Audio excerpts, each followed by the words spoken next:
Hello, hello, all. Re-examination show here today for, I guess you can call it a chill stream of sorts because I don't have a ton going on. I'm reaching my monthly limit of streams that you can have on StreamYard here. And I would usually do these, say, through Riverside, but Riverside has lately decided to take all the live features out of their pro grade membership and throw them into a new grade called Live, where now I can't set premieres like I used to. I can't schedule anything. I can't set like the live dates. Oh, my hair is all feathery. Yeah. At least what's left of it. So that's inconvenient for me. Oh, that's not even all that much better. See? This is why. Oh my gosh. This is why hats are so handy. See if I can actually. Didn't think I'd have to learn how to wear a hat on the fly, but that's how it goes. Not on Verbal Combat, baby, of course, but yeah. Uno momento. I am talking to currently absolutely nobody, but that's fine. I enjoy being behind the microphone. I enjoy taking it easy. It has been a long week. I really enjoyed going on VK. And that was amazing for me, just going on a VK and being able to actually get a couple scalps on the way up. I'm planning on reviewing those debates I had because I have a number of complaints about the way that I did those debates and things that I want on the record that are theologically important to me, things that are pertinent to understanding salvation in Jesus Christ. And that's the main thing. Speaking of which, this entire stream today is going to be about atheism. Let's see how I can do here, because there's a point where they try to do what I call a pincer maneuver between Aiden over here in the red and not Claude, but the Big Bad Mama over on the bottom left. So, just to kind of get back to the conversation. God. I'm sorry. Let's just fucking talk about nothing for the next 45 minutes instead. I'm wearing socks today. Some more. I wasn't even talking about Jim Bob, dumbass. Can you try to pay attention? God, McFly. Hey, McFly. Hello, McFly. What the hell? Triggered much? Oh, It's the missing mod. Raise him up for the missing mod. Are you offended that I am using your show footage? I thought you liked me using your show footage, missing mod. It promotes you to what? All 89 of my subscribers compared to what? Your 369 subscribers. Don't be scared. Don't be scared. We'll all make it through together. Not as triggered as you. All right, go ahead, Aiden. Winger. Sorry, my bad. And she says, "No, you are welcome to do that." Okay, cool. Just making sure, because some people can get triggered. Oh, jeez. No, re-examination asked you to expound on what you said about objective ethics, Big Bad Mama. Could you talk about that? I have to. I don't want to talk about that. I want to talk about Jim Bob instead. So if ethics is a philosophical study, then how do you have a philosophical study that is objective? You lose subs when you play my stuff, though. Hold on. Un momento.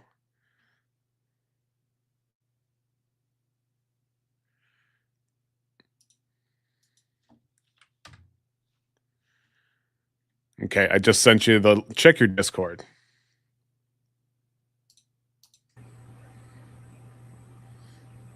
Yeah, so typically, I mean, usually the pre-sup answer would be that reality reflects the mind of God in its basic construction and form. So when you say how do you? What was your question about philosophy? How do you do it, like objectively? Yeah. Yeah, so typically they would be saying that the mind of God is the foundation of reality, and therefore the mind of God would be found on the sun. Then was my point. I mean, it would be transcendent. It wouldn't be. Okay, so when he says the mind of God will be found in the Son, I think usually atheists equate mind with brain. And even a guy named Shiva, I know, who is doing a live stream all day today.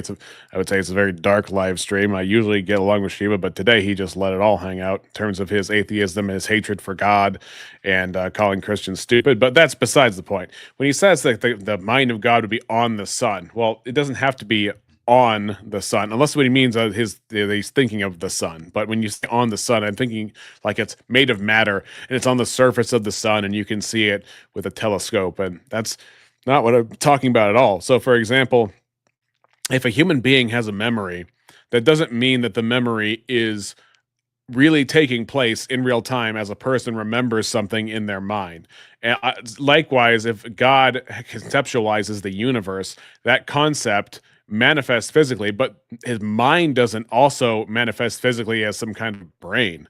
I don't know what Big Bad Mama was trying to get at with that. When you say found on the Sun, do you mean like you would find particles?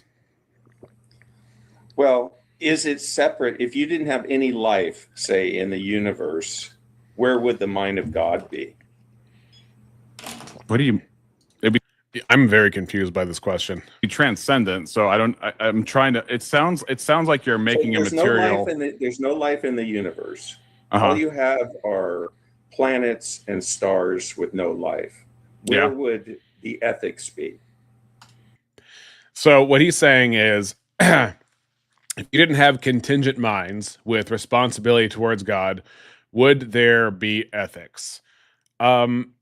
Yeah, so we think of ethics often as corresponding to conscious creatures that God makes who have consciences, who have free will, that have an intellect to do those things. I would say that the property rights of God over his creation are prescriptive, so that if he does make those sorts of beings, they would be obligated to recognize those things as God. So for God's ownership. So for example, if God creates you, Big Bad Mama, oh, now you did. Well, hey, I was in a pincer maneuver, so now I have a chance before Missing Mod puts it behind the invisible wall.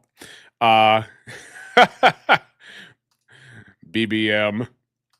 Now I did it. I'm responding to where it's not a 2-on-1. Yes, and I'm doing it where I am I'm over here.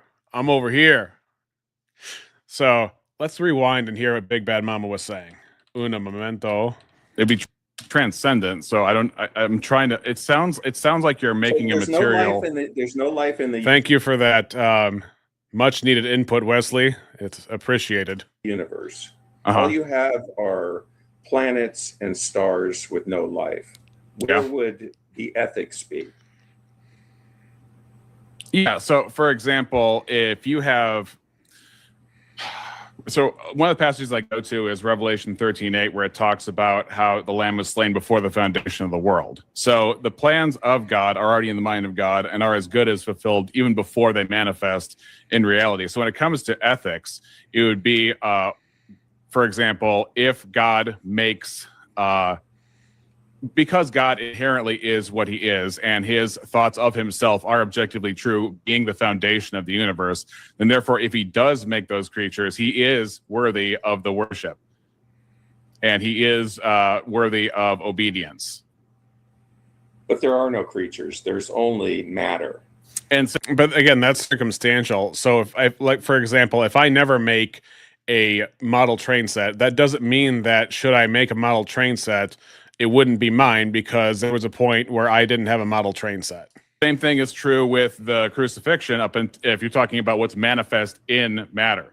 So the crucifixion did not physically manifest, but because it was in the mind of God before it happened, inherent to that, such as God's wrath, even though there was nothing to be wrathful about, there was God's mercy, even though there was no to be merciful to, was still inherent to his nature, even though it had not manifest in any such way. So it's still keeping it bottled up. To kind of like step out and like look at this in a bit of a broader context, I just think that we need to point out the fact that your argument kind of inherent. Okay, so he says, Rex, what did Jesus ground his morality in as a man? That would be himself in his godhood. You're welcome. Apparently relies on a presupposition in Correct. order to. BBM, the argument for objective morality being objective is fairly complex, but I have a video on my channel about it. Please check it out and let me know what your objections are after seeing that. So I looked at Objective Ethics channel. He is not a theist of any kind that I can see, but he grounds it in something else. And he attributes value to things, which I don't know by what conscious authority he would attribute them to. He would probably be the only conscious person in that equation that could say, well, I impute some kind of value over the things that exist, or I estimate it based on metrics that I think are valid, and therefore objective morality exists. It doesn't seem to satisfy the bill, because you could just, if you die, then somebody else can come and say, you know, well, I use these metrics instead. And who would be more right? Who would be the tiebreaker between those two positions? Kind of make itself work. And I mean, Yeah. I appreciate the fact that you acknowledge that. However, so he's getting in on the presupposition part. Presupposition is not a based presupposition is not like a make-believe assumption. Presupposition has to be the harmonization that undergirds all your ideas together, makes them in harmony with each other, and also makes it so that you cannot operate without them. That's what impossibility the contrary is pointing to when presuppositionalists use the phrase impossibility of the contrary. I would kind of approach this. Well, I'll let you and Big Bad Mama finish this out. No, go ahead, Aiden. Jump in. I was not even intending to do a debate. I thought this was a chill stream, but I'm sure Big Bad Mama for a long time has been rubbing his hands together and waiting. Chill. He's been pacing back and forth in his apartment. One day, playing Sisters of Mercy on record. Communion. He comes in. Re-examination comes in swinging on me. I don't know what the hell. I feel like he comes in no gloves off. Victim. You know, we're I just could ready give you a pamphlet for my new restaurant. You'd be like, well, how do you want this to change me? You are like super like. I just feel like you're standing above me, just yelling down at me sometimes. Spooky's got really a good weird. point in the side chat. What? Oh, No, that's Claude alright. had the best first good point. The mind nah. of God is everywhere, but in the gutter. Right. Because that's the only way that the world could be explained without blaming God. What the hell, Spooky Bear? Anyways, You're demon. See, that's right. You Sorry. are a came out. A dingleberry demonic demon. dingleberry. Don't put that in your spelling bee. That was so funny. I'm sorry. No. Anyway. No. Like that whole stream, I thought it was pretty entertaining. Well, you And then got Jim bored. Bob I thought it was entertaining until re-examination, if you let me finish. Thank you, Objective Ethics. I'll check that out. It was entertaining until Jim Bob just started repeating himself. It was By the way, this was a post Jim Bob sort of thing where each of us were having our perspectives on Jim Bob. I agree with Jim Bob on a lot of things, but I oppose him on the whole Jew obsession he's got going on. Missing Mod did not know about that as much. Aiden did know about it as much, and Aiden disagrees with Jim Bob much more than I do. It was at the point where Jim Bob was repeating himself and just making the same points over and over again. And I was like, all right, I'm just going to mute and go hang out in the side chat with everybody else over there. So I did get bored, truth be told. But I resolved it. The only way to be able to resolve boredom is to figure out how to, make yourself not bored anymore. The only way to resolve things is to resolve them. But anyways, the angle that I would approach that from, re-examination, you believe that there are objective ethics then, right? Correct. Okay. Would you believe that entails a ethic being like for example, do you believe that it is unethical to steal? Ooh, this is one of my favorite arguments that Aiden has posed to me in terms of moral complexity. And he's talking about stealing, and he's going to be talking about stealing in light of the fact that, let's say your children are starving, you need to steal some bread, a la Les Miserables, in order to feed your children or something like that. And that's a good question. But here's the difference is your need does not affect the property rights of somebody else in terms of like changing what is theirs into what is no longer theirs because you are starving. The property rights still exist regardless, and there's no mechanism of your need that changes somebody else's property status. Yeah, so I think what Over their things. let me ask, are you asking a sense of like it's unethical to steal, and then we go into something like eminent domain or something like if you have to survive because your child is starving. Is that what we're talking about? That's one possible angle that it could be taken toward. However, that wasn't even the one that I was. I guess in a way, it kind of goes into that territory a little bit. Yeah. So just because something, I would say it's wrong, even though it is understandable to do such a thing. So I'll give another example, which is in one of the earliest times I was on Speakeasy's channel. I talk about how you shall not lie, right? But we also do espionage. The government is kind of like I call them the moral garbage man. They do the sort of things you're not supposed to do, so as to it's a mixture. Government is a mixture of practical consideration and morals. You want a moral society, but you have to have the government to take care of all that nasty stuff in between, because we live in a fallen world, and you don't want that in your society. But as far as the government itself, you have these nasty things with sin that you got to take care of. So when it comes to espionage, you're lying all the time. And that's just kind of how the game is played for survival.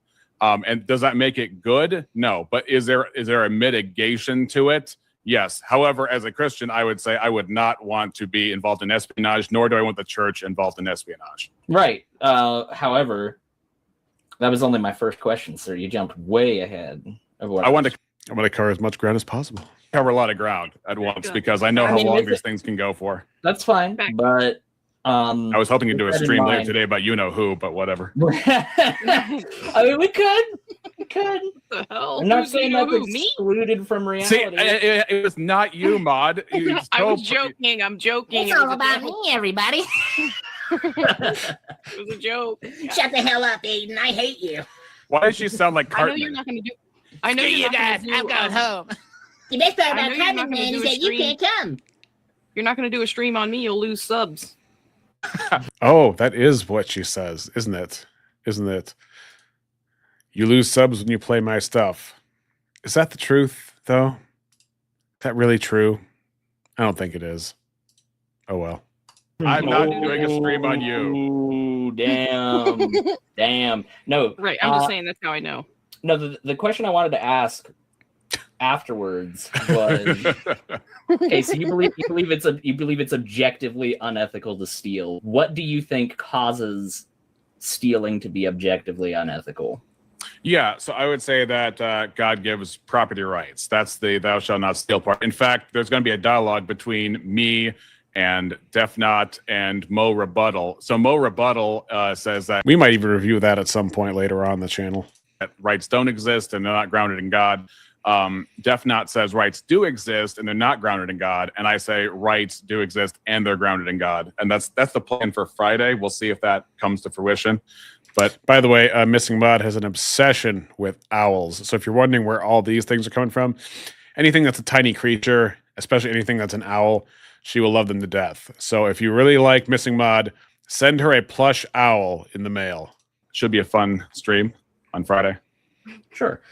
So essentially, what you're saying, she needs to make her icon an owl. And try brevity is the soul of wit re-examination. That's what Shakespeare said. Sorry, I'm verbose. Oh boy, Rex is going to redefine atheism so he can defeat it. Well, does anything have an essence, B.S. Lewis? Is any definition real, or is it just in our minds? Go ahead. No, it's all right. I would certainly be throwing stones in glass houses if I was just outright calling you verbose. But so what you're essentially saying, are you redefining this video so you can defeat it? Saying, and correct me if I'm wrong, is that it's objectively unethical because it is not in keeping with the order that God desires for it us. Is so because man is made in the image of God, an offense towards a man, and any unjust sort of thing like that would be, hey, it's you. Did you draw that? By virtue an injustice. It would, like, for example, if you kill a guy because he has earned the death penalty for whatever reason, that would be a justified killing, but an unjustified killing would be murder. Okay, so let me just try and nail this down as best I can. Pretty and witty and all the rest. On here then, do you believe that when you steal, you're distorting the world away, even if I don't know why, but I think this is a nervous habit of Missing Mod to send foreign footage into live conversations. in a small way, you're distorting the world from how it ought be properly operated, how it ought be conducted. You're distorting the image that God wants humanity to represent. Would that be inaccurate? You would definitely be disobeying God. And as far as distort, I don't know what is understood by yourself when you say distort. Well, when I say distort, I mean to distort means to basically it's to break away from the paradigm that was desired in a given system in this context, and that system that was desired by God, as far as my biblical understanding. And to be fair, BS, I am letting the video play so as to have everybody know what the definition of anything is by the opponent or whoever wants to give it. So this is not me doing documentary work necessarily. This is me listening and responding. Ending is concerned. It is definitely a breaking away of what God says is good in Genesis 1. Okay. Yeah. Okay. So, and this kind of gets into where the overlap for what you were saying initially kind of starts. If raise them up in case Missing Mod is still hiding in the chat. If you're somebody that lives in a country that doesn't have like food banks, for example, like the United States, there's food banks you can go to if you're starving in order to get fed. If you're living in like Yemen, I wish you could get interested food banks, like you get some M&Ms after a while if you leave your food in the bank long enough. For example, and you're about to starve to death and your family's about to starve to death, and you see a food truck that's just sitting there unguarded. Yeah. Do you think that it is objectively wrong for that person to go and grab some stuff out of that food truck in order to feed his family? Yeah, so there's even a verse that no man hates the guy who's starving who steals for bread. But that's not saying it's not wrong. It may be mitigated, it may be understandable, but that doesn't make it in itself justified. There can be a mixture. Yeah, that's what I was talking about. Is it doesn't ontologically change if somebody's property, if it's somebody's property, that doesn't change because you need something. That never changes. Of ethical consideration. Unless you willfully exchange hands, in which case it's a gift or it's payment or it's barter. That's totally different. That's agreed upon. And then it's ontologically whoever you gave it to from that point forward. But as so long as it's stealing, it means it belongs to somebody else, regardless of your need. Anything that simultaneously occur when you take an action. Right, but that it was a simple question, the reexamination. Well, I don't have, I don't give simple answers. I mean, sometimes I do, but I want to give the full breadth of what I'm thinking because not everything is necessarily a dichotomy, as you know. Well, no, I understand that. Well, then in keeping with that, I'm not going to say, obviously, you can't go and expound on what you're saying. It says, I put $100,000 in food bank and all I got was Skittles. You know, Skittles is a term that conservatives use, and anyway. But may I ask that you lead with perhaps what your position is on that, a yes or no? Because I think that it is this particular. Make your answer as simple as possible so I can defeat it as easily as possible. Give no nuance or clarity to the framework of your understanding because nuance and clarity is inconvenient. The question is dichotomous. It is yes or no as far as whether or not it is objectively ethical for that guy to go and steal food out of that truck to go feed that family. It's going to be a yes or no. It's not a maybe, kind of sometimes, at least not. I already answered. I already answered that it would still be. All I said was it was more understandable, but I answered in the affirmative. BS, I see us as just friends. That would still be immoral. Yeah. It'd be immoral. Okay. Yeah. Yeah. I just disagree with that. So what I see here is it seemed to me at the time that Aiden was trying to fork me between is stealing bad or not bad. And then because I was consistent saying that stealing is still bad regardless of the degree of need, he would say he would disagree. I don't know from what moral rubric he would disagree. I don't know from what value set he would disagree and how he would establish that value set. But this is him explaining his position. All right. as a position. I don't think that that is true. And I think that if you were in a position where you were starving, now you haven't been at a point where in life where you've been completely starving. And I haven't missed a meal in my life, probably. Right. Some people have missed meals because of me, actually, because I took their meal as well. I think that's stealing. I was hungry and I stole everybody's meal. No, I'm kidding. That is the title of the video, actually, in question. It's a debate term when you put somebody at a crossroads, or not even a crossroads, a fork in the road. Yeah, it's also a term used in chess when you have a piece that's simultaneously threatening two pieces at once. I mean, look at me. I can't say that I've known what it's like to be at the point where you're starving to death, but I can speak from experience about going hungry and going for prolonged periods of times without eating. And I can say from that experience that it drives you to levels of desperation that you would not even consider otherwise in any other circumstance. It basically takes over your mind to the point where the only thing that you are thinking about at that point is the next meal that you're going to get. And also known as being a zombie. Oh, yeah. About it and just enjoying the idea. Like, that's basically all that you can do to sustain yourself at a certain point when you're hungry enough, is just sit there fantasizing about the next meal that you're going to get. So let me just take a moment to answer Toronto. So he says starving people trying to feed their family are not immoral for stealing. I disagree with him too. Agree that trying to feed your family is not immoral. Wait, hold up. For stealing? No, I disagree. I thought he was trying to feed their family. It says they're not immoral for stealing. I disagree. Yeah, stealing by definition is taking something wrongfully that does not belong to you.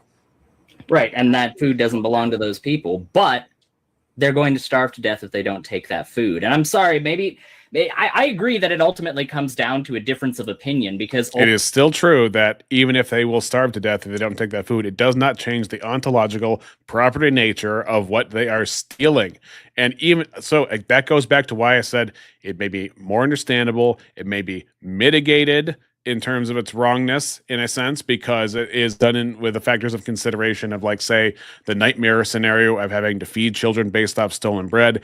It doesn't change the fact that it's immoral. That's not how that works. Ultimately, how can you I have to use the term because it's the most applicable here. How can you objectively evaluate whether or not mine or re-examination's position is in fact the correct position? It does ultimately come down to a difference in opinion. I'm glad we agree that objectivity is necessary. B.S. Lewis says stealing is impossible in a Christian worldview because God owns everything. If you that makes no sense, because in a Christian worldview, we have the 10 Commandments, which, I think it's Exodus 20, verse 15 says, "Thou shalt not steal." So there's two kinds of ownership. There's God owning everything, and there's God also able to give things and denote whose property it is on a secondary level. Now, BS, I think you went to church or grew up in a church or something like that. So maybe you heard of primary and secondary levels of, say, causation, primary and secondary levels of morality and interaction. But I mean, perhaps you went to a Baptist church. Same for murder, because God takes every life. Every life does belong to God, but every life does not belong to us to make choices about that life. So these category errors are very lame and very boring. I think that it's reprehensible from my personal set of beliefs and worldviews to think that that person is engaging in immoral behavior while stealing that food to feed their family. But I operate on subjective ethics. I'm of the opinion that nobody could practically live their life 100% in keeping with the idea of objective ethics. Just highlighted why Christianity is contradictory. Well, no, you just highlighted that you have a very blurry vision when it comes to categorizing things. Obviously, it's possible for a God to, let's just say theoretically, a God to create a world in which there are property rights for the humans that he creates, and yet also he owns everything on an ultimate level, but on a penultimate level, there are people that have property rights. That's just not inconceivable at all. I think that everybody at some point in their lives surrenders themselves to the nuanced understanding that comes with subjective morality. I think it's functionally impossible, even for a monk living on Mount Athos that has so much less exposure to the real world, quote unquote, than your average person to not eventually come across a quandary in their life that they have to explain under the guise of subjective ethics. Okay, well, I'm talking about the stealing part. It's not the feeding your family part that I'm talking about. I'm talking about the stealing part of being wrong. And you're saying that would be not a mitigation, but an entire justification. Yes, I would say that it is justifiable. So we're just redefining owning. No, we're clarifying levels of strata. Okay, so for example, you have a country, you have a government, and the government can exercise eminent domain on a house, right? Does that mean that the house doesn't belong to the people who live in it and have the deed and that paid the mortgage? No, there's just different levels of things happening at the same time. Two things can be true at once. This is a false contradiction, a very sloppy attempt at finding a contradiction. To steal if that theft entails saving the lives of people who would die otherwise. Now, there are things that I do think are unacceptable under any circumstance. Like, for example, grape, right? Of course. Like, there's no allowable circumstance where grape is going to be okay. But that would be objective or indicative of objective morality if that wasn't put in the context of a bunch of other morals. The government does not own my property, really. So the government cannot confiscate. The government is always stealing when it repossesses something. The government is always stealing when it does eminent domain. I don't think so. That I hold subjectively. Yeah. Let's say you had one subjective moral into objective morality. It now becomes glorified subjective morality, in my opinion. Property in that case obviously is not absolute, right? You can't take all your stuff with you into jail, for example. Let's say you had a starving country right next to a prosperous country. Could that starving country go in and raid that prosperous country and have done nothing wrong in doing? And then BS, of course, does the move. Then you don't own the property if they do. Again, category error. There's stratifications to this thing. Things are nuanced and more complicated than that. You're doing it like a yes or no when that it's a both and on a different level. So would you say that that also works at that scale? Sorry, I was reading objective ethics comment in the chat. Can you please repeat? Yeah. So let's say you have a starving country bordering next to a thriving country, and that starving country just comes in and does a raid because they're starving. Is that also morally justified at that scale, or is it a question of numbers? I think it's not a question of numbers. I think it's a question of institutionalization of such things. If it was on an institutional level endorsed, I don't know if you're libertarian or not. Do you believe that the government cannot exercise eminent domain? Words don't mean words for the win. If it's not stealing, then the ownership is stratified, sir. by the state, that they go over there and take all of that food. That is a completely different dichotomy to a individual or a family trying to do that in order to try and feed themselves. I agree that's different. But if the terms are just somebody is starving, right, and then somebody next to them does have food, then, right, yeah. So well, at that point, we say something is wrong. Yeah. Okay. So when you're talking about words don't mean words, and you don't own the property, that you're talking about from the first person experience of if you buy like a keyboard or something like that, the keyboard is your property, right? But then is it the property if you don't pay your taxes or if you don't pay whatever is needed to be paid, and they repossess to make up the difference of some of those things? Have they stolen? No, they have not stolen. There is a superseding interest in which the government has the right to do that. Again, I would have to go back to wrong by what standard, and I would have to go back to the argument from the infinite regress of value, because when you say I have a subjective opinion, it's like, well, what gives your subjective opinion value? And then it goes to consciousness, what gives consciousness value, and then so on and so forth. And it comes down to, well, you know, I choose one thing over another because I have these values and I use reason, but my reasons are no more or no less valuable than somebody who uses reason or no reason to come to the contrary value of what I've got. So I just don't see where the actual justification of it is. If you accept that you have subjective values, it's kind of hard to say that. No, because some states don't have property tax. Do they have the right to elect to get property tax? You use reason to come to your conclusions of values. If somebody else's reason is just as valuable or just as real or just as true as somebody else's. Because, by the way, nice job derailing from the comments section. You're advocating that theft is subjective. No, I'm advocating that two things can be true at once, and there can be stratifications of facts. There can be a hierarchy of facts. There can be an ordering of facts. It's not just black or white. Oh, I've lost track of the conversation. Good job, BS. About at that point is the next meal that you're going to get, and fantasizing about it, and just enjoying the idea. Like, that's basically all that you can do to sustain yourself at a certain point when you're hungry enough. Is just they're fantasizing about the next meal that you're going to get. So let me just take a moment to answer Toronto. So he says starving people trying to feed their family are not immoral for stealing. I agree that trying to feed your family is not immoral. Wait, hold up. For stealing? No, I disagree. I thought he's trying to feed their family. Well, to be fair, BS, I do see the number 4 on the counter, but those might all be your sock accounts. DS Lewis, LS Lewis, MS Lewis. Difference of opinion, because ultimately, how can you I have to use the term because it's the most applicable here. How can you objectively evaluate whether or not mine or re-examination's position is in fact the correct position? It does ultimately come down to a difference in opinion. I think that it's reprehensible from my personal set of beliefs and worldviews to think that that person is engaging in immoral behavior while stealing that food to feed their family. But I operate on subjective ethics.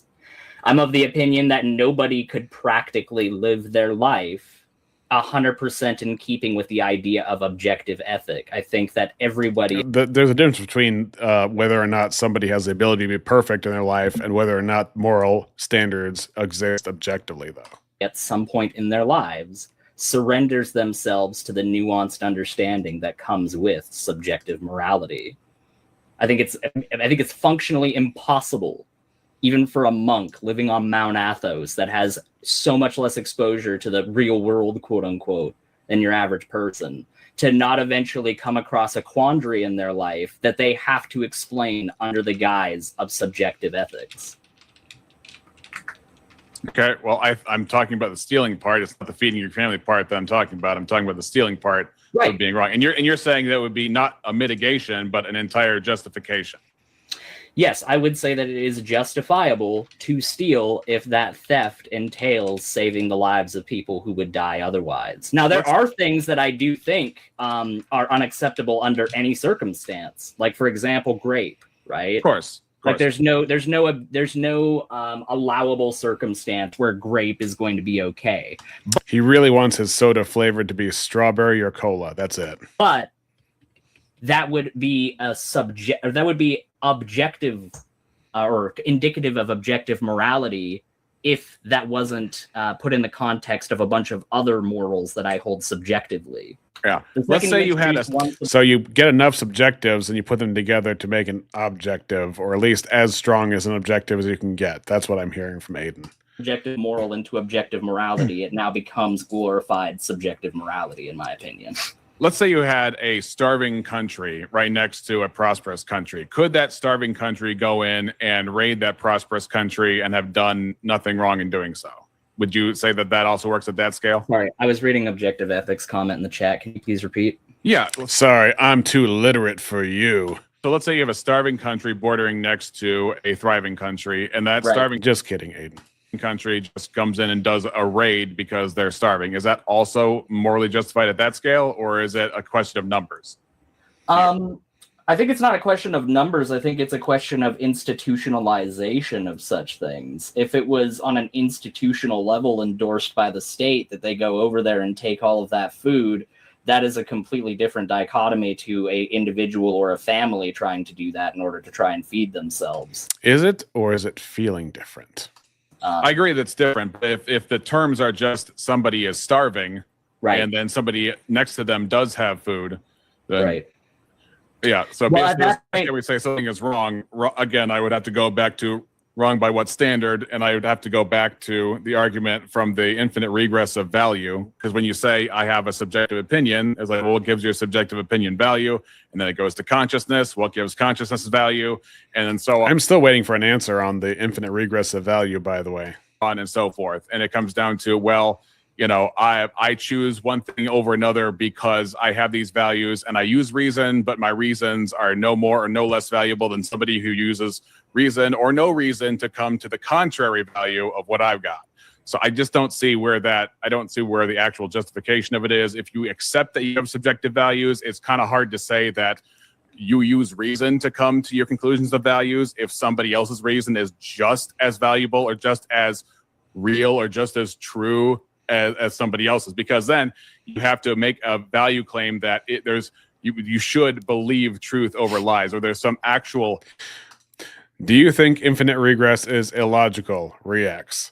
Well, I think what you're going to do is you're going to try and draw me into something that I would say that there is a foundational problem that has to do with an unconscious foundation. I would say that if we have God as our foundation, that is necessarily a virtuously circular. Even T-Jump didn't have an argument when I said to him, look, I agree with you that circular reasoning is bad for contingent things. I was just asking. But yes, I've known you for maybe 10 minutes in internet time, and yeah, nobody is just asking. Nobody is just asking. I'm not falling for that. So when you say, is infinite regress illogical? I would say for atheism, absolutely. And if you look at William Lane Craig's argument from the again, I'm not a huge William Lane Craig fan, but he made something interesting when it came to, like, let's say Jupiter and Saturn were orbiting the sun for all of natural eternity. And Jupiter orbits the sun twice as many times for one orbit of Saturn.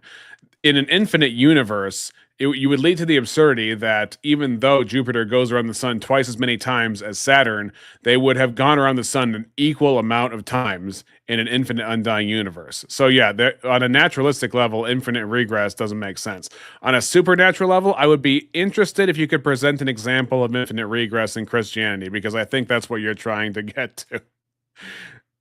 So I would say that the virtuously circular argument would be the presuppositional argument, whereas viciously circular would be you have a contingent thing in which would have you. So, for example, the classic example is you take a power strip and you plug the power strip into itself. That's the meme, and it's a pretty good meme of viciously circular, where you are taking something that's not necessary and using it as its own justification.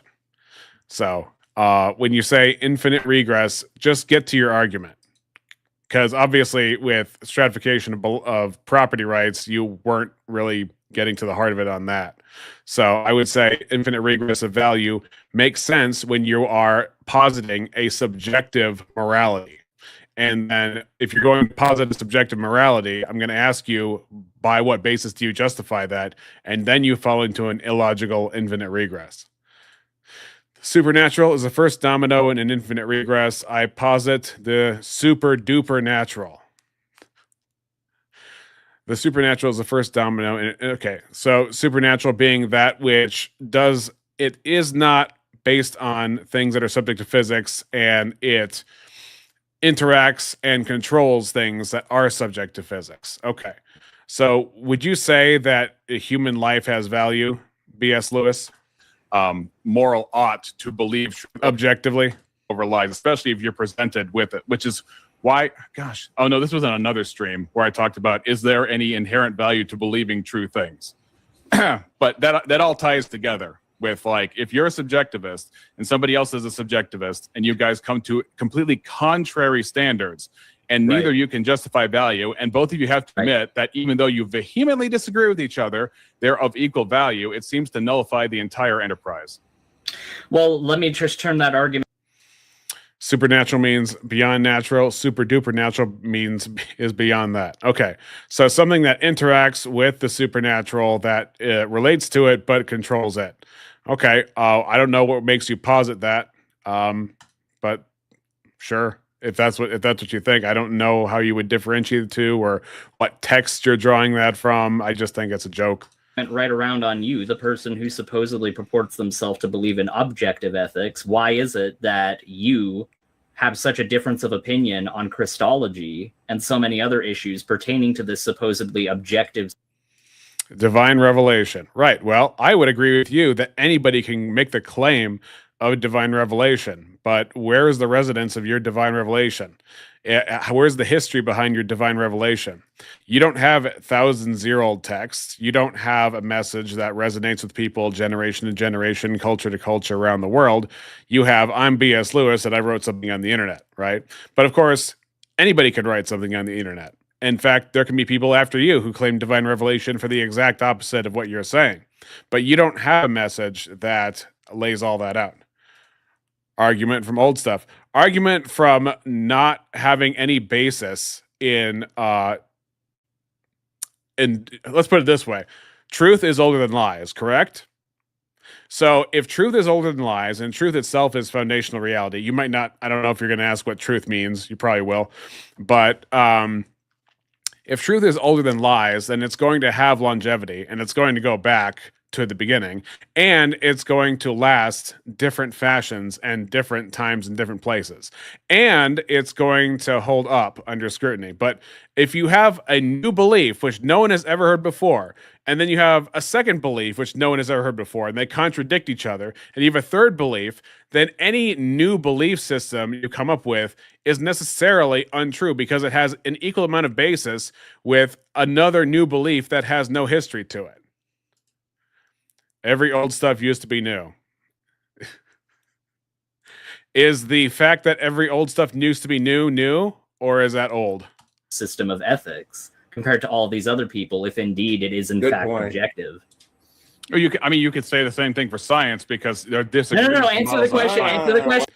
Here, okay, I want to go back to this because this was important. This is one of the reasons I wanted to review this video. I wanted to hear what Aiden was saying over again. I have these values and I use reason, but my reasons are no more or no less valuable than somebody who uses reason or no reason to come to the contrary value of what I've got.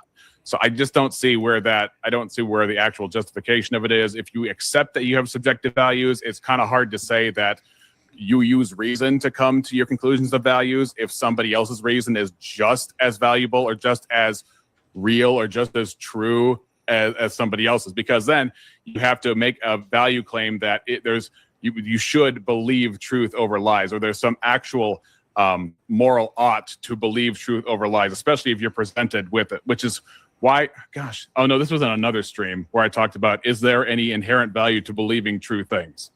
But that all ties together with, like, if you're a subjectivist and somebody else is a subjectivist and you guys come to completely contrary standards and neither you can justify value, and both of you have to admit that even though you vehemently disagree with each other, they're of equal value, it seems to nullify the entire enterprise.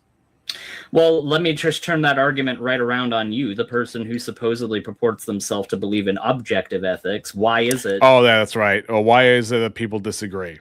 And then so it's like, why do people disagree with the Bible? This is what Orthodox say against Protestants all the time, is look at all the Protestant denominations. They disagree on everything under the sun. Well, what's the difference? Well, the difference would be you read the Bible in its entirety. Oh, they claim to have read the whole Bible. And then here's the problem. Once I ask them to list out specific doctrines of any of these denominations, and they're like, well, what about infant baptism? I'll say, okay, where's infant baptism in the Bible? Oh, okay. Well, what about the rapture? I was like, okay, where is the 7-day tribulation where, like, 3.5 years you get brought up into the clouds? Where does this chart exactly come from? They don't have passages that actually put that chart together. Or what do they say about, like, what about transubstantiation or whatever? It's like, where does it say that it literally turns into body and blood when we're talking about bread and wine? And there's no explicit to say, well, this is. It's like, okay, yeah, but that yet you could also say that for same thing for, like, if you talk about, like, baptism for the cleansing of sins and things, that's probably a bad example. I wish I had a better example. I'm gonna take an L on the lack of examples for this one. I should probably do a better study on transubstantiation before talking about it. But I would say that you need to actually put things in their total context. The same thing with, like, divorce or remarriage. You can check out the book Divorce or Remarriage for more information on that. Where do I have that? I have way too many books on my shelf. That you have such a difference of opinion on Christology and so many other issues pertaining to this supposedly objective system of ethics compared to all these other people, if indeed it is in fact objective? Or you could say the same thing for science, because that's true. You could also say the same thing for science. It doesn't take away the fact that objective reality exists, despite the fact that different scientists have different models of explanation for phenomena. And then, of course, they're like, oh, no, we can't have that for science. We can't have that for what we call objective reality. We only have to have that for religious beliefs. We can't apply my standard anything else but the people that I disagree with. And you're dodging if you try and make that consistent. No. Answer the question. Answer the question as it pertains to you. Answer the question as it pertains to you. Come on. The question can only pertain to your opponent, of course. Yeah. Okay. So fine. So when it comes to, you mean all theologies in the world? You want me to do my religion speak? No. It's not all theology. Just Christianity, which is usually the point of atheism in the first place. Just Christianity. Just narrow it down to Christianity, because you are the person that is a Christian, and you believe that through your Christian ethics, you believe. Science isn't stating its information; it's coming from an infallible source. It's tough, but we're talking about an objective reality, aren't we? So if you have a disagreement over something, so for example, if you have a Bible, the Bible says things. What? People make mistakes about that. People have lack of study. And the whole point of science is the presupposition that we live in a harmonious, unified reality, and that we can use metrics and testing, assuming the regularity of the universe, in order to come to a better understanding of that objectively true reality, right? And so even though we're given a Bible and a text, I don't claim to be infallible. I don't claim to know infallible human beings that are mortals. But at the same time, to say that, well, if there's any disagreement about something, it is therefore the refutation of the thing itself, that's not true, because I'm not claiming that humans in of themselves are infallible. I'm also still waiting for the idea of every old stuff used to be new. Is that a new idea or not? Even some form of objectivity in regards to those ethics.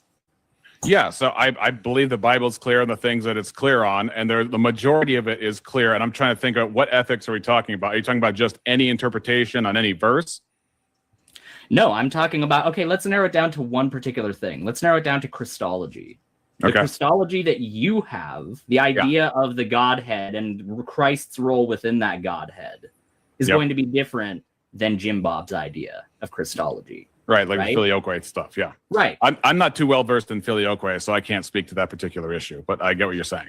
No, but the ultimate point stands. The point is that you have a different set of Christology than not only Jim Bob, but 100,000 other different sects of Christianity's view on Christology. So if indeed this is an objective set of morals, your argument about subjectivity I don't think is anywhere near as scathing as the other way around, because we're not the ones purporting to have objectivity. The idea that I have... Is it objectively true that they're not the ones purporting to have objectivity? Have a different set of worldviews than this other guy, and therefore my set of worldviews is not inherently any more legitimate than other person's. Yeah, I have no problem copying to that. That's inherent to our idea. Right, but however, I think that you guys are kind of trying to have your cake and eat it too when it comes to saying that you have objective morality, but then also disagreeing on all these other sects of Christianity. Okay, well, if objective morality isn't binding, and it's not binding in an atheistic worldview, it's merely stating observations, then how is that any different than stating observations of science and saying that, well, we have subjective science, when really the point of science is to find what is real and what is true and get that nailed down, because we believe in the objective reality of the universe. We believe in an objective regularity, universality. We believe that the scientific method is congruent with that and is faithful in giving us results. Faithful is probably a reification kind of word, but it is reliable in getting us results. So that's still relevant. And again, I don't claim to be, I'm not an Orthodox and I'm not a Catholic, because I recognize the fallibility of humanity and the fact that our institutions, even God-given institutions, are given to fallible men to run. Otherwise, the book of Galatians makes no sense. Revelation 2 and 3 make no sense.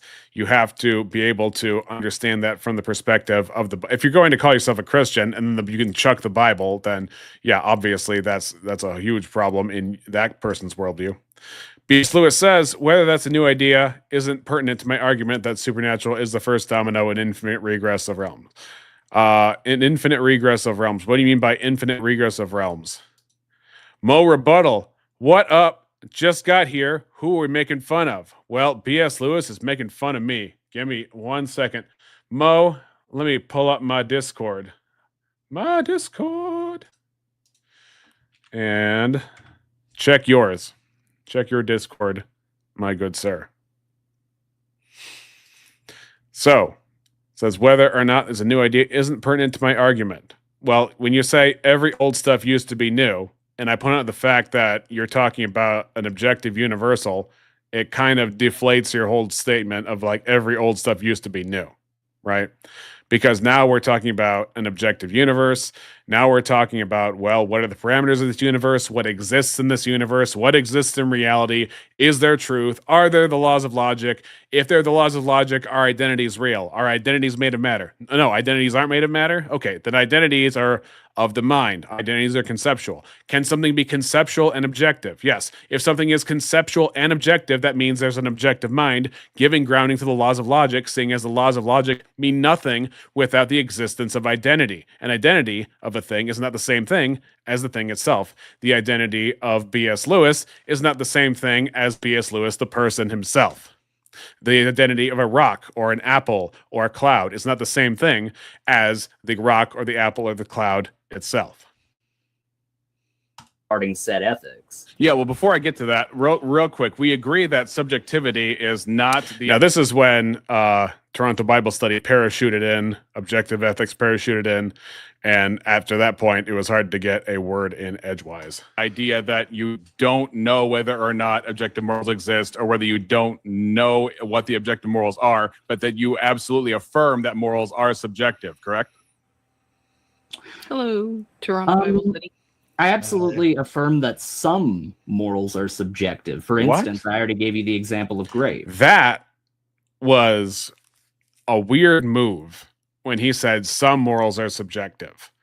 Because if morals are nothing if not prescriptive. B.S. Lewis is only an abstract identity without a concrete referent. So, are you not a concrete referent? Are you not? What do you mean by concrete referent if you're not real? Okay, why? Just pick and choose. Why? Why? Yeah, how do you give an absolute value to that being wrong in all cases? Now, you're probably just being funny and talking about your screen name, and I don't know if you're just trying to like interact or not interact with the point, but I don't know, explanation necessary, regardless of what anybody believes. I would give a value claim to that being wrong in all cases, regardless of whether people believe, because of.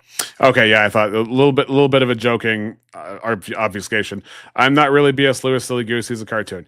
I am talking about the person behind B.S. Lewis, right? So I put my name out there, Patrick Finnegan. My name is out there. So, but yes, you are B.S. Lewis. I know that you are not, who you say you are, but. The point is yourself. And I think, wait, are you saying that two things can be true at once? You can have a screen name and a birth name?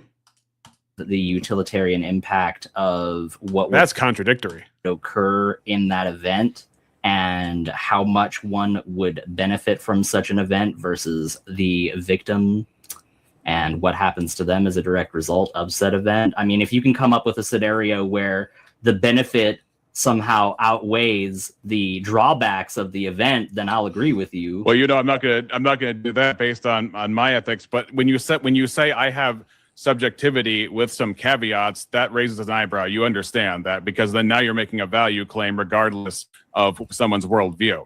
And in my case, when it comes to it is my worldview.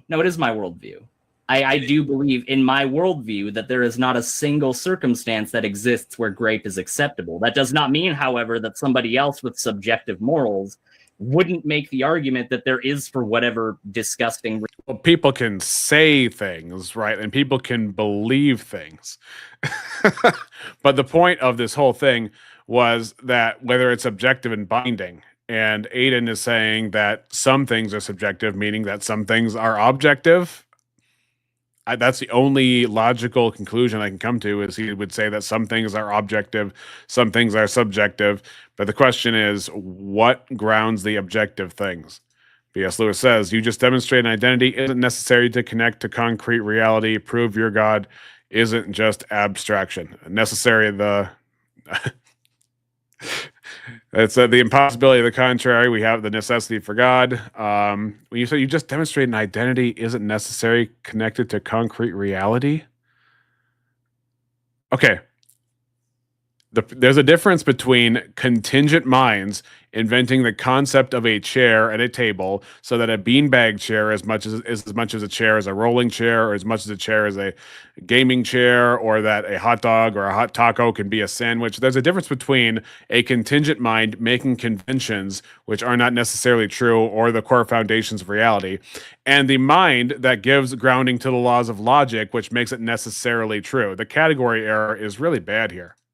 By acknowledging I am different than my cartoon. Yeah, it's again, like stratification of property rights, you have, again, failed to distinguish the lines here between convention of contingent minds and the objectivity of a universal mind that grounds identity in the laws of logic. Reason, some set of circumstances where that would be the case. So we would have a moral obligation to stop that universally. When I say grounds identity and the laws of logic, what I'm saying is the first law of logic, of course, is the law of identity. A thing is what it is. And then the other two subsequently feed off of that first law of logic. A thing cannot be what it is and not what it is in the same way at the same time. And, we have a special guest, Mr. Moses Rebuttal. Whoa. New title. New title. Yeah. Okay. What's going on? What's happening? We're going back and forth with B.S. Lewis. So in the chat here. So I was going to do, I like to review past interactions I've had. So we've had a few, let me catch up to speed here. And you can probably see things in the chat, but we've had a few, I'm going to switch this around actually. There we go. Now it doesn't look like we're like doing a Mexican standoff, trying to, back to back at a buddy cop movie. They'll never take us. They'll never take us alive. Okay, so we hit up on a few topics. Let me ask you this. Do you believe that if you have to steal for food to feed your children, do you believe that that is still immoral? You have to steal for food to if you steal for food to feed your children, is it still immoral? Well, then I mean this would fall into the same category as someone lying in order to save someone else, right? The act itself would still be a sin, but it would be, something to repent for later. But it's like a what's a good trying to think of a good term for that. It's a justified tragedy, something like that. Justified tragedy, yeah. So I would call that a mitigation, in my view, where it's mitigated. It's still a sin, but it's mitigated, or at least it's more understandable, even if it's not mitigated. What I mean by that is, with the stealing, there's your need in proximity of somebody's bread does not change the fact that it's someone's private property. It never that does not change. Your need does not change what stealing is or what someone's property is. Because then you could just be like, "Oh, I'm homeless, therefore every house is mine." Yeah. Yeah. You can go crazy with it. Absolutely. So we went over a lot of stuff in this debate, and I had not scheduled it. I wanted to get it before, because Missing Mod likes to eventually put her videos in the private, and so I wanted to at least review my interactions with Aiden and Mod and Big Bad Mama and all the people. By the way, a point of I guess boasting here. I add this to my title when I go to debates. I am actually a mod on the Missing Mod channel. Very prestigious. I thought I'd let you know.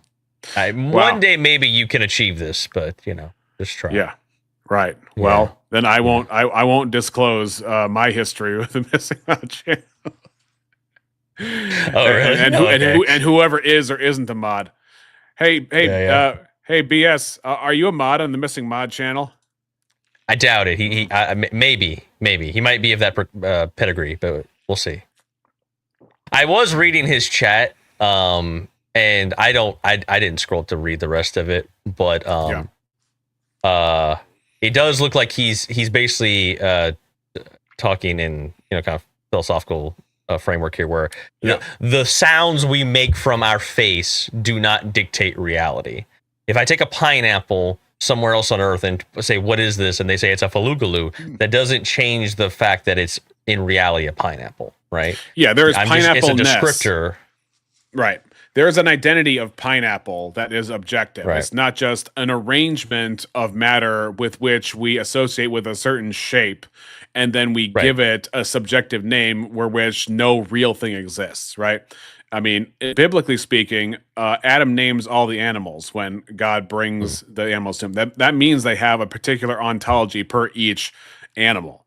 It's not just, as Jim Bob might point out about evolution, it's not just, well, there's life, and life just takes different shapes. There's no such thing as fox. There's no such thing as bird.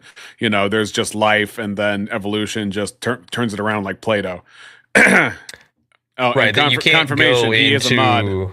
He is a mod, missing mod. He's of the top echelon. The toppest of you the top. can't, like, if you go and touch a pineapple or something or interact with it, there's nothing that intrinsically you can infer from that being a pineapple, right? It's not like it doesn't have its identity. I guess identities aren't made of matter. Right. It's exactly. It's you can't like touch it and go, oh, this is, and then you get the knowledge it's a pineapple, right? There's nothing like that. It's just, it has its reality. It is what it is, and we've named this thing pineapple, right? That's. But but what was his greater question? I guess what was he going? I mean, that's a kind of a given, but what was a greater question around that? Oh gosh, we went around and around. So. He does this kind of half joking, half arguing kind of thing. That's my favorite. I can get down with that. You're not debating if you're not making fun. That's my MO. Yeah. I've had a bunch of questions. Yes. So sometimes it's kind of hard to get the dialogue from the questions unless you've been viewing for much of the time. Let me see. By the way, when everybody's I was here, just curious. We don't have to like go too far back. I was just curious how that came to be. Yeah. So I mean, I can rewind. Do I have other? Yeah. You know what? I do have other footage coming up, and Rev Russ does have an invite. Missing Mod does have an invite for this. Why don't you just invite me up? I was thinking about BS. Yeah.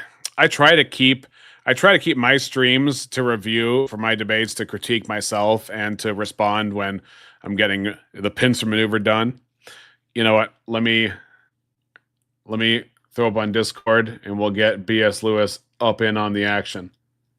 It'll be interesting, but yeah, I've seen BS Lewis a few times in different other chats, but I never actually had a dialogue with him. So BS Lewis gets the warm fuzzies in his heart because Jim Bob likes him the most. Oh, okay. There you go, BS. Is it like a frenemies type situation, or they actually are buddies? You know what? Let's ask BS when he gets up here. Okay.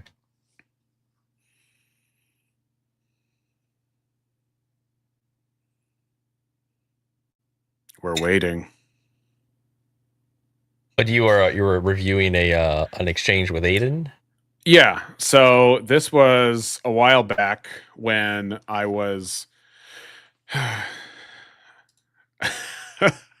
Mr. Matt Phelps. Welcome to the channel. Please like and subscribe. To Mo Rebuttal as well. Feel free to like and subscribe to BS Lewis, but I'm sure you can tell what he's all about with his devil horns up on his head. So let's see. I'm going to play a little bit, and this might give you a taste of where we were at in the conversation. But we were going over objective and subjective morality, and one of the things he was saying was, well, because there are so many different kinds of Christians out there, how do you know your interpretation is correct? And I was like, well, there are also a lot of models for explaining phenomena in the universe. And they, oh, no, you can't go there, you know. And so only objective metrics have to apply to my views, but they can't apply to things that even we agree on, which is objectively a physical universe exists. And yet, excuse me, objectively a physical universe exists. We can't explain all of it, and we have disagreements between all of our explanations. And then, so how is that a critique, seeing as that's possible with things that we could even agree are objectively real and true? And they'd be like, well, no, you have the infallible revelation in the Bible.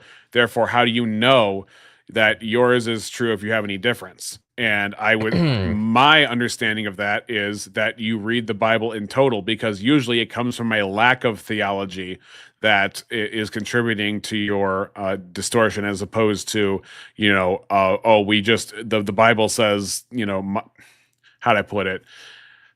I think the Bible is balanced out in and of itself. It gives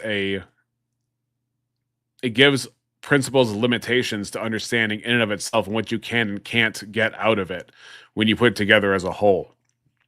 So I'm still where is B.S. Lewis now? So where is this guy?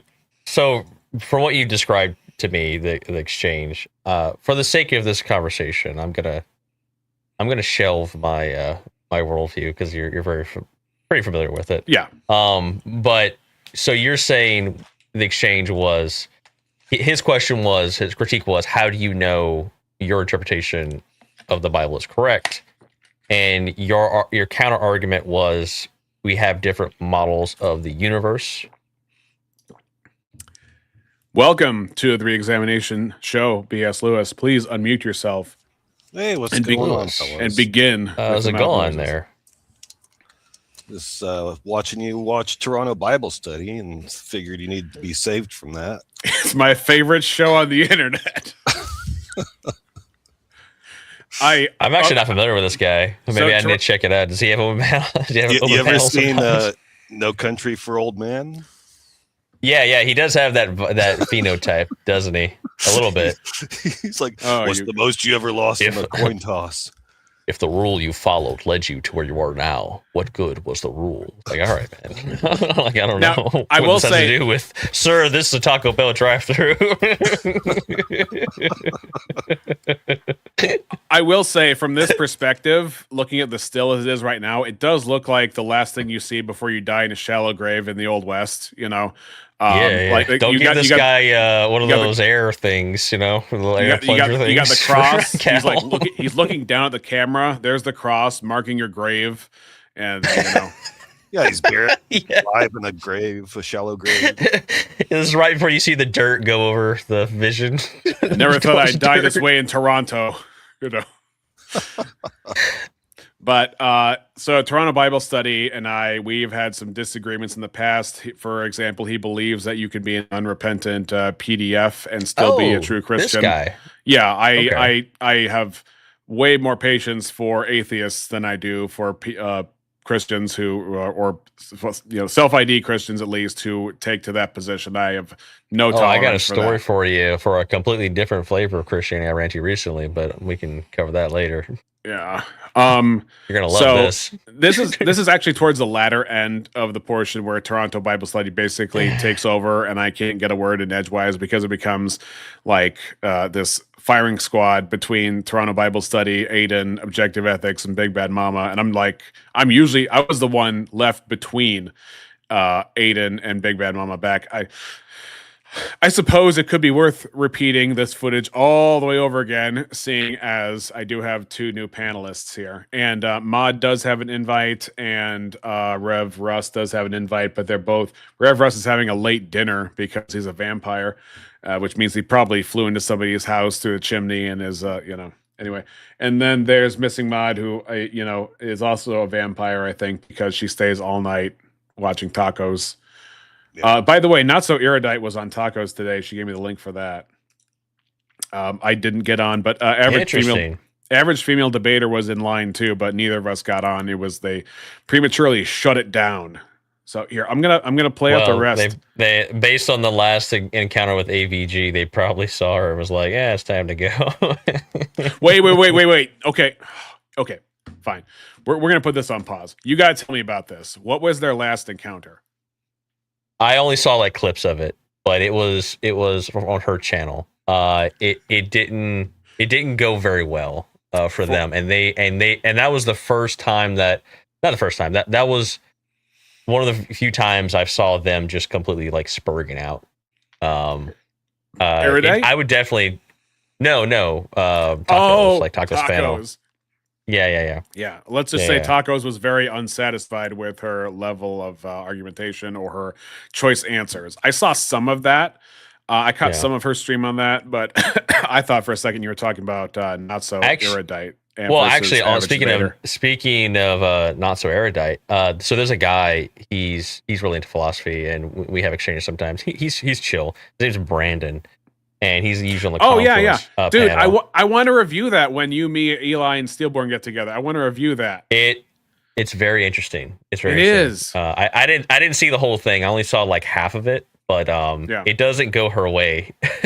Well, from the beginning, she's very uncomfortable, and it's like I think again, not an Andrew fan, but I think he nailed it when he asked her if Agrippa's trilemma was true, because if she says yes, then she admits to objective truth, and if she says no, then she throws out Agrippa's trilemma.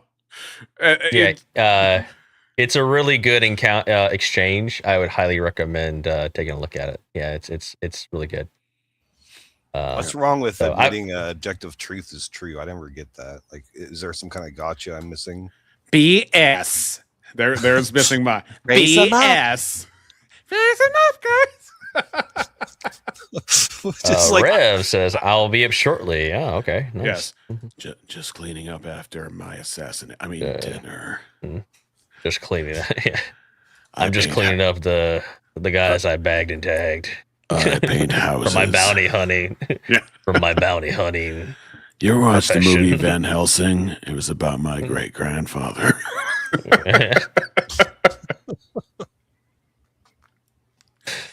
If I ever do have to fight vampires, I am calling Rev. Definitely. You can't fight vampires without a broad-brimmed hat. It's just it's not going to work. The hat keeps them from headbutting you because it's just too awkward. It's like anyway. Yeah. I also probably need to get a neck pillow, but the different strategy. All right, BS, you were saying something? Why is the objective truth thing like a gotcha? I don't get it. I'll admit to that. Is that something atheists aren't supposed to have or something? Or well, if you believe that the perception is the extent of reality to you. So, for example, do you believe that your mind and your sensory organs were meant to interface with the surrounding universe? I think they adapted to it. Yeah. Is that the same thing? No, it wouldn't be the same thing, because meant would be like a teleology, which would have come from the mind of God. But I don't believe in ultimate teleos. Right. So, do you believe in any kind of teleos? Just curious before we get back to the main topic. Personal subjective. I think minds make meaning, and just because there's not an ultimate giant God mind doesn't mean that little minds can't make meaning. Do you think that minds that are contingent upon the existence of the physical universe made the laws of logic? Depends on how you're defining mind. What do you mean by mind? Well, let's just say human minds for the sake of argument. Brains. Okay, so you would not distinguish a brain from a mind, you would say? I think when we toss around the word mind, it's more of an anthropomorphic term for what we mean by the processes of what a brain does.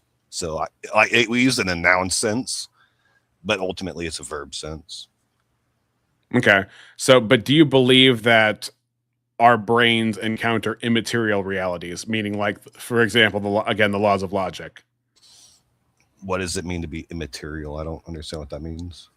Okay, so an example would be like the idea of one. So it's consequential in the periodic table of elements. How many abstracts? You mean abstract concepts? Abstract would be among immaterial thoughts, yes. I mean, How are you my understanding differentiating them? How would you differentiate them? Yeah. So, well, just throw this out there. Like immaterial is a description of what it's not, rather. So, I mean, if you want to use it from that perspective, you could say immaterial as in not made of matter. So, when you're saying how are you defining immaterial, and immaterial means not made of matter. And so, if you want to say concept, if you want to say abstract, I'm fine with all that, depending on what exactly we're talking about. Well, because immaterial in Christian speak could also mean spirits and ghosts too, right? Right, but if I'm talking about the laws of logic, I'm not talking about spirits or ghosts. Well, that's what I'm clearing up. I'm just making sure that you don't believe in the ghost of logic. No, because spirits are personal realities, whereas just like abstract ideas or mere concepts or like the number one or things like that are not personal realities. So I wouldn't call that spiritual. Yeah, they're just abstract descriptors. Okay, so but are they referring to something that is true in the real world? That is, are they anchored in something that is true beyond the self? Sometimes. I agree sometimes, but so sometimes includes a yes. Yes, sometimes yes. Right. Okay. So do you think that we created that with our mind, or was there right? I'm not an idealist. I think idealists are stupid. And I think all theists are actually idealists at their heart because they believe in a mind that makes matter. Right, but that's also based on your idea of what you think theism is. It's just a phenomenon of humans. Not theism, idealism. Is the opposite. But you said theists are idealists, right? Yeah, because at the heart of every theist I've ever met is I think there's a mind that makes matter, and I think that matter makes mind. So I'm on the opposite end of the spectrum from you guys. Well, my understanding of idealists would be that what I would call a contingent mind, or in this case, humans, would be the source of the idealistic framework that arises from human mind, right? Not from a non-contingent transcendent mind, right? Yeah, but we both don't believe in the secret or the law of attraction, right? Like you guys aren't those kind of guys. By law of attraction, you mean like you think it, dream it, manifest? No. Yeah. No. Okay. Well, that's what you think God does, though. He manifests reality from his mind. Correct, because the mind of God is the cornerstone of truth. That's what makes things objective. Yeah. So if you want, that's all I'm saying. Right. I would make a distinction between that, because I think there's something that's fundamentally different between idealism, as the Greeks would have it, and what we're talking about here, because there's a difference between, like you said, a law of attraction, because a law would mean that it's in our case, as contingent beings, it would be something that is in the air we breathe surrounding us, rather than where God is the foundation of reality and the law is descriptive of something that is of him. So I wouldn't call that the same thing. But doesn't that seem like a non sequitur? The only reason you don't believe that the law of attraction can apply to God is because he's not necessary, or he is what is it? What's the word non-necessary? Well, do you think? Well, again, he's non-contingent. Yeah, well, we already agree that the laws of logic exist outside of us, right? So that would make a distinction between the thoughts of God and the thoughts of us thinking God's thoughts after him, if we accept that foundation. Sorry, let me be. That was pretty unclear. Let me try better. There's a difference between. So, for example, if I write a novel or something like that, I know what the novel means because I wrote it, and I can't, and nobody else is going to come and say, no, the novel means this private interpretation. When I say, no, this is what it really means. People can have that subjective experience with the novel and still be incorrect about it. And there can be a mind that knows what that means. And so same thing with like God for the laws of logic. God's mind is the basis for the laws of logic. The laws of logic, however, are external to us, and we are contingent and dependent upon them. And we can misidentify things and make mistakes about that. Are you an artist in any way? In a mediocre kind of way, I suppose. No. There's one of the first laws of being an artist is that you don't own the interpretation of your art. As soon as you put it out into the world, you're relinquishing that control of what you think, Atelios, that you've attached to that artist, because it can take a whole new form once it's the masses. That's what memes are, essentially, right? Yeah, I see what you're saying, but I still disagree. If I write a song about my wife and then I release it, and even if it says explicitly my wife this and my wife that or whatever, it's still objectively a song about my wife. So all this other stuff about subjectivity, I just fundamentally disagree with. Because all interpretation is subjectivity. Is that true? Yes. Okay. That's why. Can I ask a question real quick? So just to clarify, because you touched on this earlier, Lewis, do you consider minds and brains to be the same thing, basically, or do you consider that minds to be separate, like something like conscious thought, logic, reasoning? Yeah. Mind isn't in my term. I think we anthropomorphize that. It's not a noun. We use it as a noun, but we use a lot of things as nouns that aren't technically nouns. I mean, it's a verb. It's basically a collection of everything that our brain does. So our consciousness, our logical thinking, our critical thinking, our imagination, we kind of wrap that all up in a blah term saying the mind. Right, but the idea of like a mind. So are you a physicalist, physicalism, or is that your idea? Basically, everything is just chemicals and. Yeah, but for the most part, I'm not like nailed to that. If I can be shown adequate evidence to the contrary, I'd switch. But I don't use it as the basis of my life worldview. But do you consider logic to be, I guess, immaterial, universal, and unchanging? Yeah, it's a descriptive language in such the same way math is kind of. But it's descriptive of something that exists, even if we use a language that's not the same thing as the thing itself, right? Yeah, it's a concept that we use to describe our surroundings. But it's binding. You would say the laws of logic are binding, as in you cannot make new ones, you cannot change the ones that exist, you cannot subtract from them. That would be a step too far for me to like jump on, because there's no reason I would believe that we won't discover a new law of logic down the road. And so we might think that we're on top of it now, but then we'd have to readjust what we think logic is. Well, there's different. I mean, it feels like philosophically, there's different frameworks of logic, but generally, when we're talking about logic, we're talking about the classic, like 3 classical laws of logic. Yeah. So would you agree with those? The existence of the other different types of logic is kind of showing us that we shouldn't be so. Well, there's an argument to be made that they still rely on the in a large part the traditional laws of logic anyway. So right, I'm still the same height. To be made about that. Even if you have imperial and then metric system, and then I add a third system of measurement, I am still objectively the same height. If you want to accept height in the scenario, which is the objective standard there? I'm not saying there's an objective standard of again, that goes back to what is a chair, what is a sandwich. Those are conventions of contingent minds. I'm talking about the concept of height in general and the differences between height that are very real, despite the fact that we use conventions in order to illustrate them. That's not the same thing. Okay, so that's where we would difference. I think logic is more along the lines of the standards we use for measurement, not the actual brute fact that you're 6 feet tall or whatever. So height, would you say height doesn't exist then?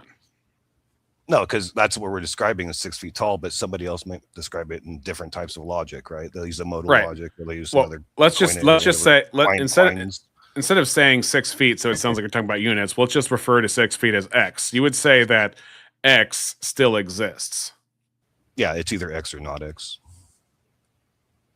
That's so if I'm 6 feet and we just say if I'm 6 feet or however many in the metric system, and we just take out the unit language and we just call it X, you would say that X still exists regardless of the existence of contingent minds, right? Sure. Yeah. If there was no minds plus God, like nobody alive to think any thoughts, then a tree would still be the same height as if there was a mind on the planet. Okay. So I would say height would be, I mean, in the reality we live in, I would say height would be a concept, an immaterial thing. Height is not made of matter, for example. So that's an immaterial but valid concept. It's a descriptor. We use it as minds to describe what we're looking at or what we're. But you already agreed that absent of minds, it would still be as tall as it is. Yeah, and in that way, the language of logic wouldn't exist because there'd be no minds to do it, but the tree would still be 6 feet tall or whatever. But even to say tree would be to use the law of identity because you're differentiating tree from everything else. That's true. If there was nobody to describe a tree on the planet, then it would just be another thing next to another thing for sure. Even the term thing, I mean, there's the identity of a thing versus lack thereof. I don't get your point though. Like you're getting hung up on that. You need to describe things and categorize things. Like what does this have to do with God? That goes back. Well, that goes back to the law of identity. And so, if we're saying, well, identity is just a descriptor, well, are those descriptors valid? And if you say that they're not valid, then a thing being what it is just doesn't make any sense. Have you seen people argue over what a table is? Again, we're going back to conventions of contingent minds rather than things that exist prior to and apart from the work of contingent minds. So that doesn't fit the bill. But a rock could be a table. Now it'd be before contingent minds. But we're not discussing rockness. Then we're discussing tableness, which is convention. Which is not the same thing as rockness, because we didn't invent rock. We didn't invent rockness.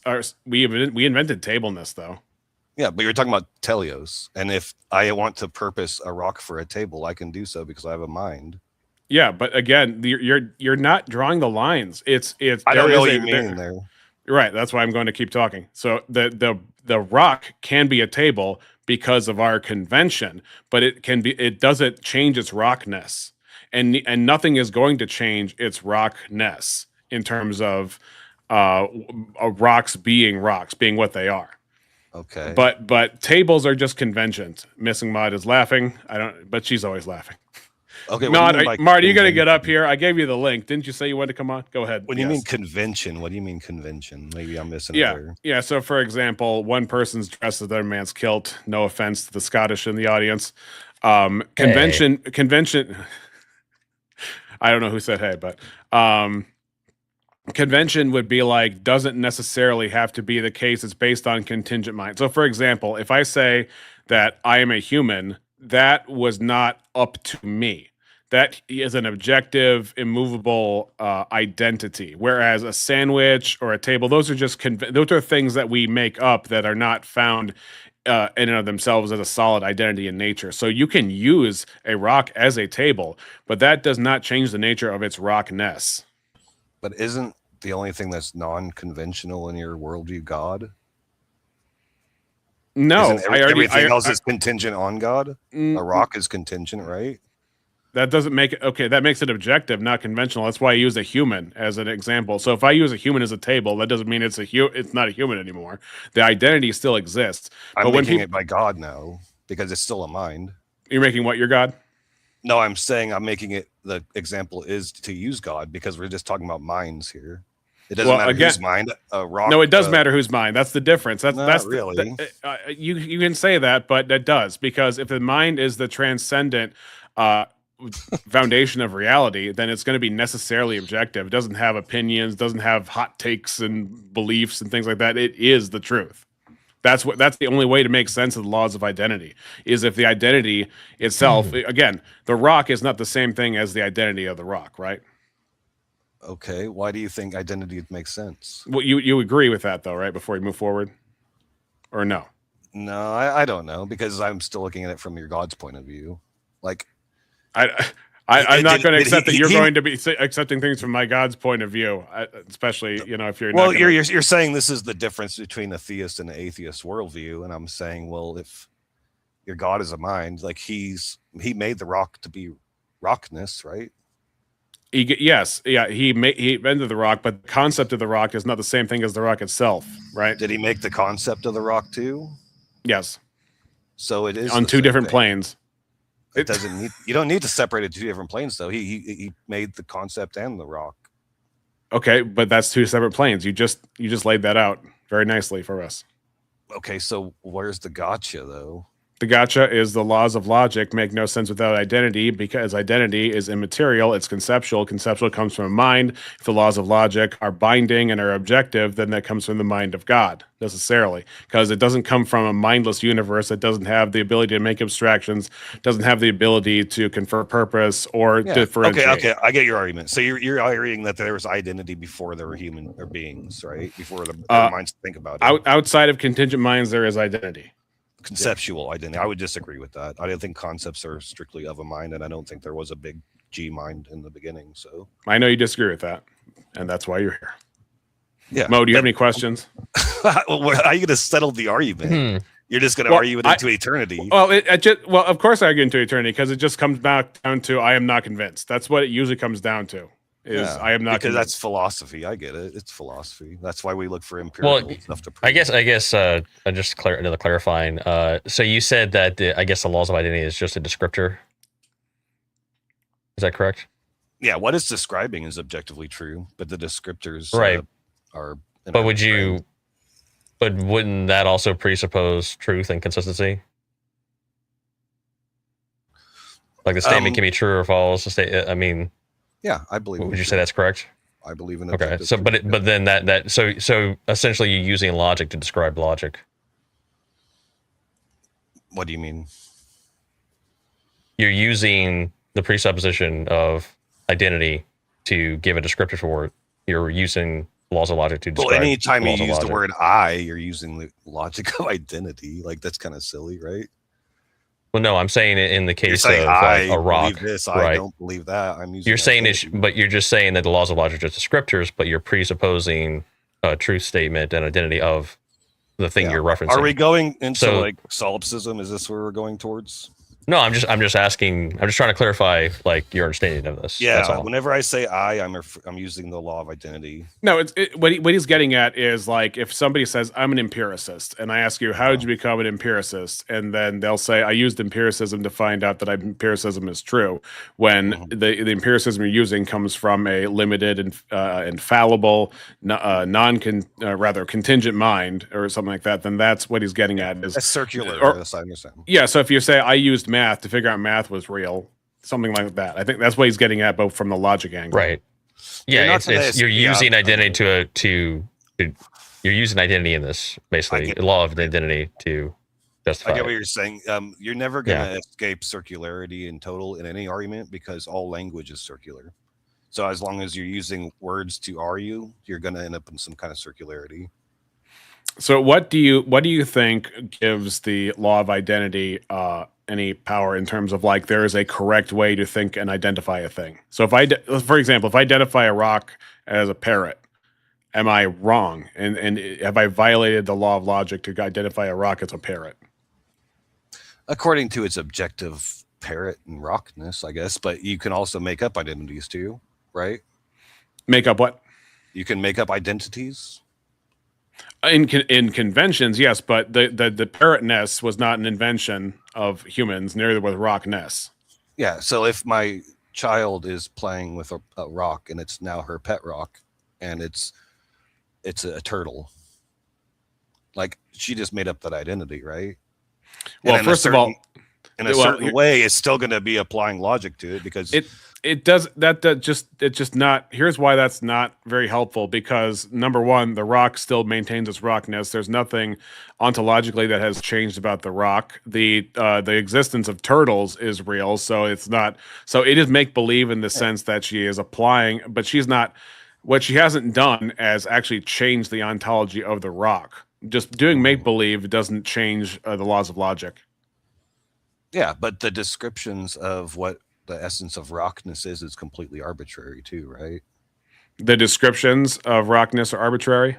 Mm-hmm. Is crystal a rock? So let's just say a crystal is not a rock, even though it has all the same properties of everything else we would call a rock. Does that mean that rocks don't exist?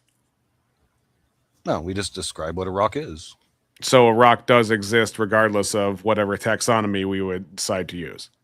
Yeah, but I don't think it has a supernatural essence that you're trying to attribute it when you say rockness or. I would say I'm not saying that rocks that on an individual level have a supernatural essence, but what I'm saying is that there needs to be a personal source for the law of identity, because there has to be a mind to give objective meaning to what identity is as a thing itself, and therefore giving identity to other things that.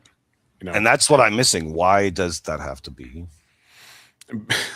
Okay. I don't understand. If the thing was the rock and we just didn't know it was a rock, it was whatever. But the first mind shows up on the scene through evolution or whatnot, and it decides I'm going to name this thing rock. Didn't it just give it the identity?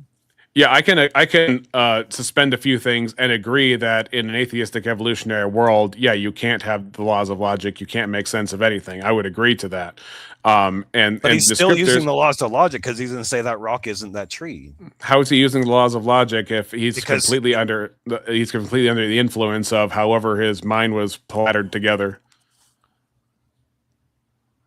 Because he has no choice. It's the impossibility of the contrary. So it's impossible for evolution to have made you think wrong. No, I didn't say that. Okay. Because so it's not an impossibility of the contrary.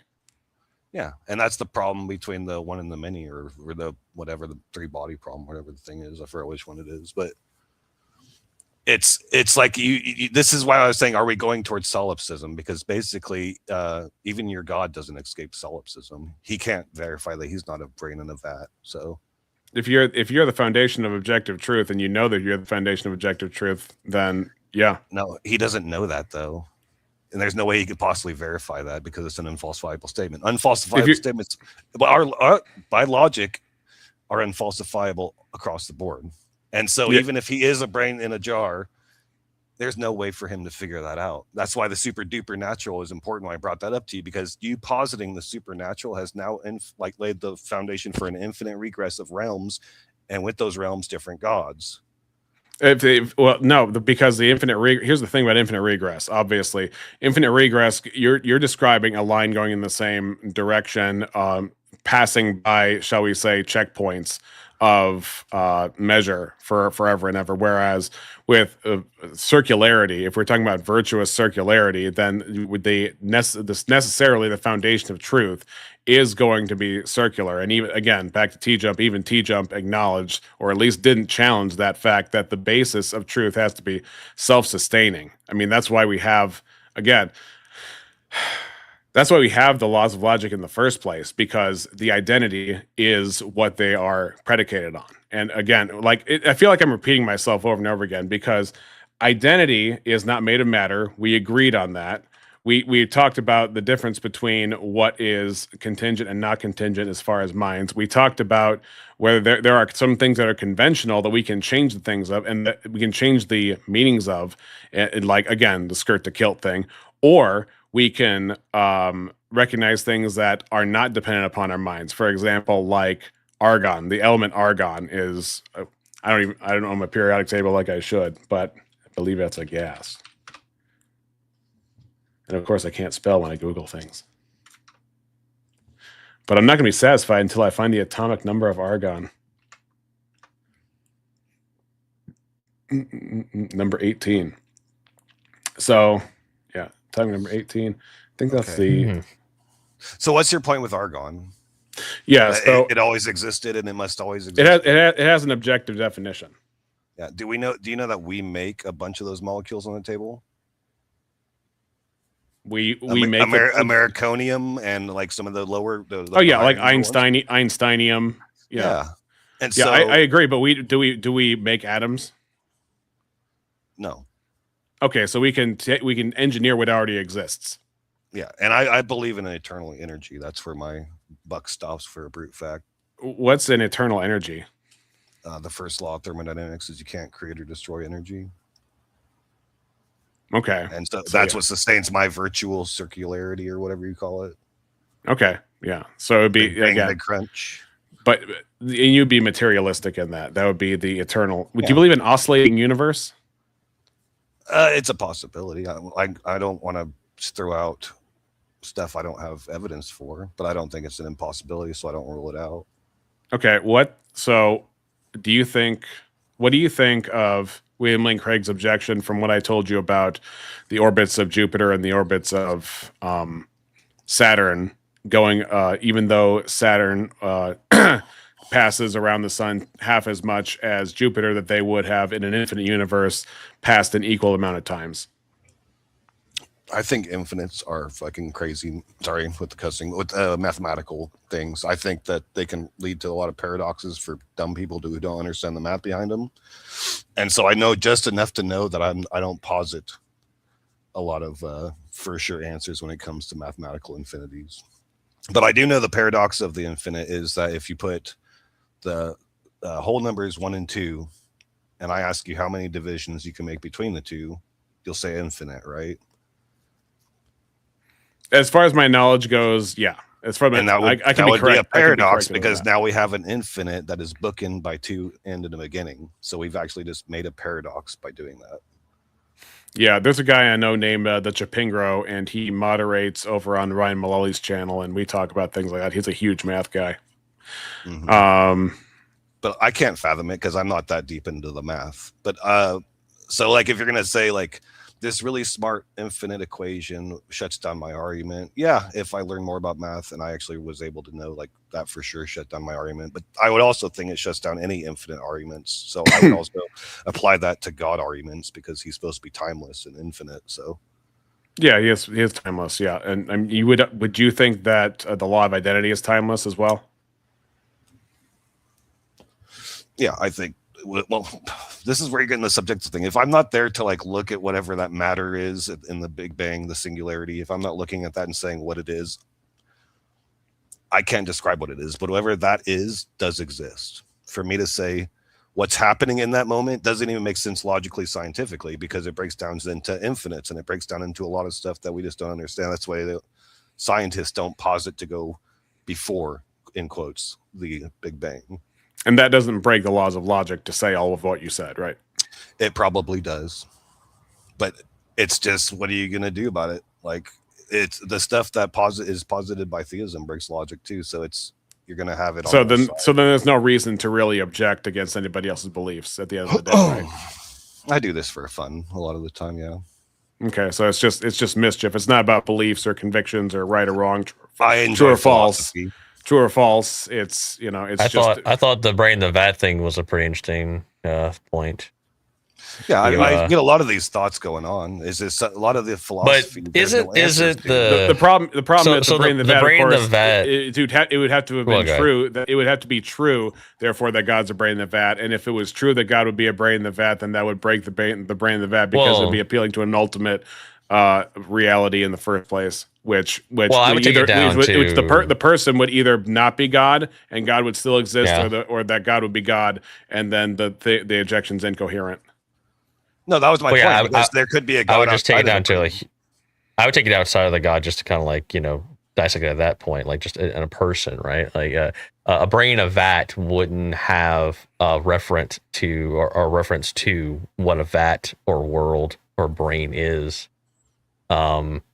So it becomes like a trivial skepticism, because if you accept that, right, then and you accept that fully, the whole brain the vat thing, then all evidence could be fake, all reasoning could be manipulated.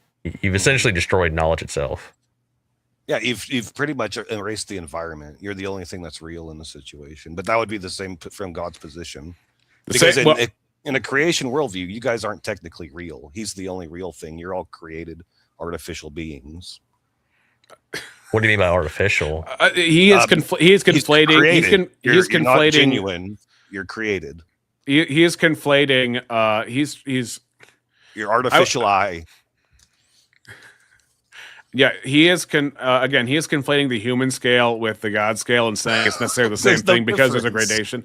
That's your assertion. Yeah, no. Philosophically, there's no difference. So you'd say that? Do you believe in human value?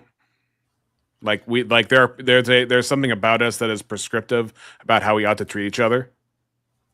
An objective morality? No, I'm a subjective moralist. Okay. Oh. Okay. So subjective. So, Mo, I'm going to take a little bathroom break. Right. Yeah. So all your morals are based on your subjective reason of what morality is. Yeah, that may be a correct statement. Do you want me to give you the serious or the fun answer? No, we could do whatever. But but you do understand the entailment of that, right? Because that means that if another group comes up and they have their own subjective reasoning, you have no grounds to stand on for them doing horrible things to you. What they could be is just as moral as yours. You could still not like it, but have you ever? Right, but it wouldn't matter. Have you ever disagreed with the governing authority? Then you're it wouldn't matter. They're just justified as you. Yeah, it matters. But I mean, as far as like morality, you'd have to admit that they're moral doing what they're doing. No, because they don't agree with my subjective morality. Well, no. Well, wait, but they have their own subjective morality. Yeah, and I understand that, but it doesn't agree with mine, so I don't have to say that they're moral by my standard. By your standard, but by their standard, they would be moral, correct? Yeah, and that happens. That's the gray areas of morality, right? There's a lot of times where people think they're doing something right, and the other person thinks that it's not right, and it happens, and people get pissed off about it. Yeah, so it's just a my preference argument. But I don't see what the problem with that is, because even in a theistic world, it's just God's preference, right? Well, the problem with that is if you take that on a societal level, then we really have anything that the ad populum decides is true or right or correct in morality, they can just do and just go with it. But you still have your subjective morality. Case in point, the Aztecs. Yeah, you still have your subjective morality to object to it, though, right? Well, no, I'm saying that if you apply that at scale to, I mean, it's fun to talk about on the individual level, but if you apply that at scale to a society, then you can get all kind of horrific things. Yeah, that's the problem with it. We've done horrible things as societies in the past, and they by what standard? Right? By what standard was it horrible? By my standard. Okay, yeah, so but if you didn't exist to have that standard, it's not horrible, right? I can still reflect back on the past. No, I'm saying if you never existed to reflect on the past, would it still be horrible?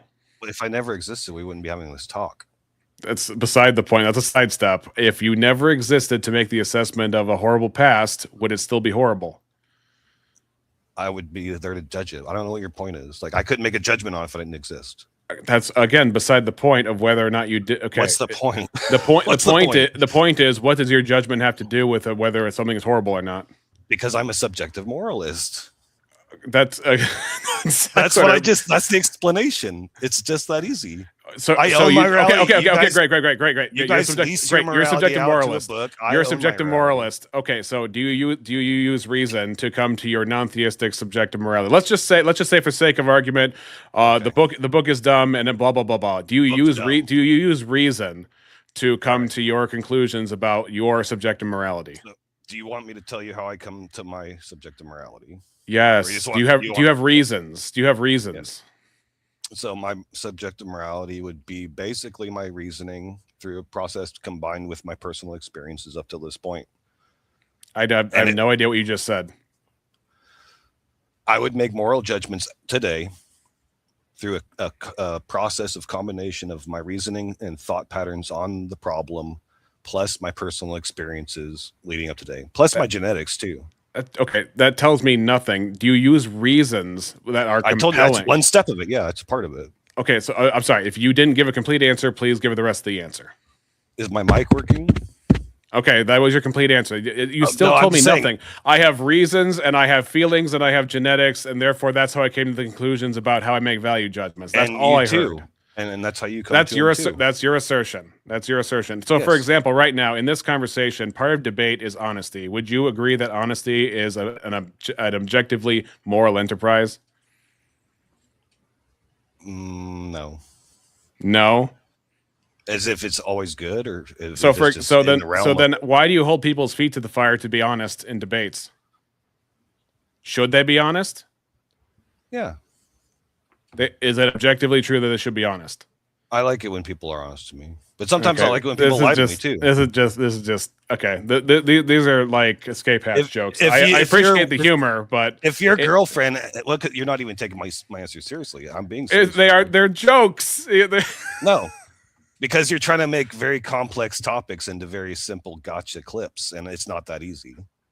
I asked you if you have reasons, and you say I have reasons and genetics and feelings, and then I'm like, okay, but but your personal experience, how is that supposed to be like compelling? If you made a moral argument, everybody has feelings and experiences and their own reasonings and genetics, and so, but why? But that just means that you disagree with people with no better basis than the same people who have the exact contrary opinion to yours. So why is yours better?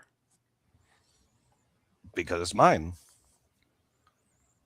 And we are at the impasse. Yeah, why is yours better? Because I have an objective reference. I can recognize human value. Why is subjective better than subjective? Well, because for the same reason that you're trying to hold my feet to the fire, to be honest.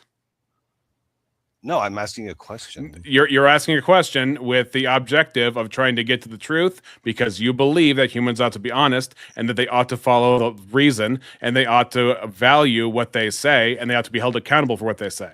Yeah. Well, I don't think right. that That's the objective morality that we both overlap at, and that's the objective morality that I want to draw you towards. And it's really sad that you've rejected Christ. But at the same time, here it's like we're kind of playing this game here where you're trying to say that morality is subjective, and then if I make any claim, you're going to try and hold me accountable to an objective standard by which you want me to be honest. You're just virtue signaling to Mo at this point. I get it, dude. Like you're not even interested in what I Not have to an say argument. Yeah, I'm not just an argument. listening here. Why are you bringing me into No, this? because Don't try to bring you're me his into brother in this. Christ. He has to like thump his Mo, chest. Mo, you do realize that Mo Rebuttal thinks that I'm a heretic, right? Well, you're not as bad as an atheist. According to his Heresy! Anyway, I think you get the point. There's an objective standard that we hold each other to be honest. That's a portion of objective morality. So I think we share that. I think that's been yes. When your wife asks how she looks in those jeans, you tell her the truth every time, or what? I would either have a clever dodge like you are apt to do, or I would say the truth. You say, honey, your ass looks too fat. Get on the fucking treadmill. You tell her that? I would put some tact in it, but I would just avoid say lying. like, I would avoid baby, lying. you're beautiful to me. You're beautiful to me. That's too subjective, though. We're talking about objectiveness here. There's Yeah, but she's not going to question that. She's just going to go, She's not surveying Yeah, the world. She's not a Phil bro. She's not like a Phil bro. Like, what do you mean by that? She's not going. She's not going to the Aldi checkout and saying, "Does this dress make me look fat?" She's not calling every guy up on Omegle and saying, "Does this dress make me look fat?" She's talking to her husband, which is the one that matters. Don't let your wife on Omegle. I wouldn't let myself on Omegle. What are you talking about? That place is a cesspool. Mom always said life was like Omegle. You never know what you're gonna get. It's true. Yeah. And then I asked Mama, "Why are you on Omegle?"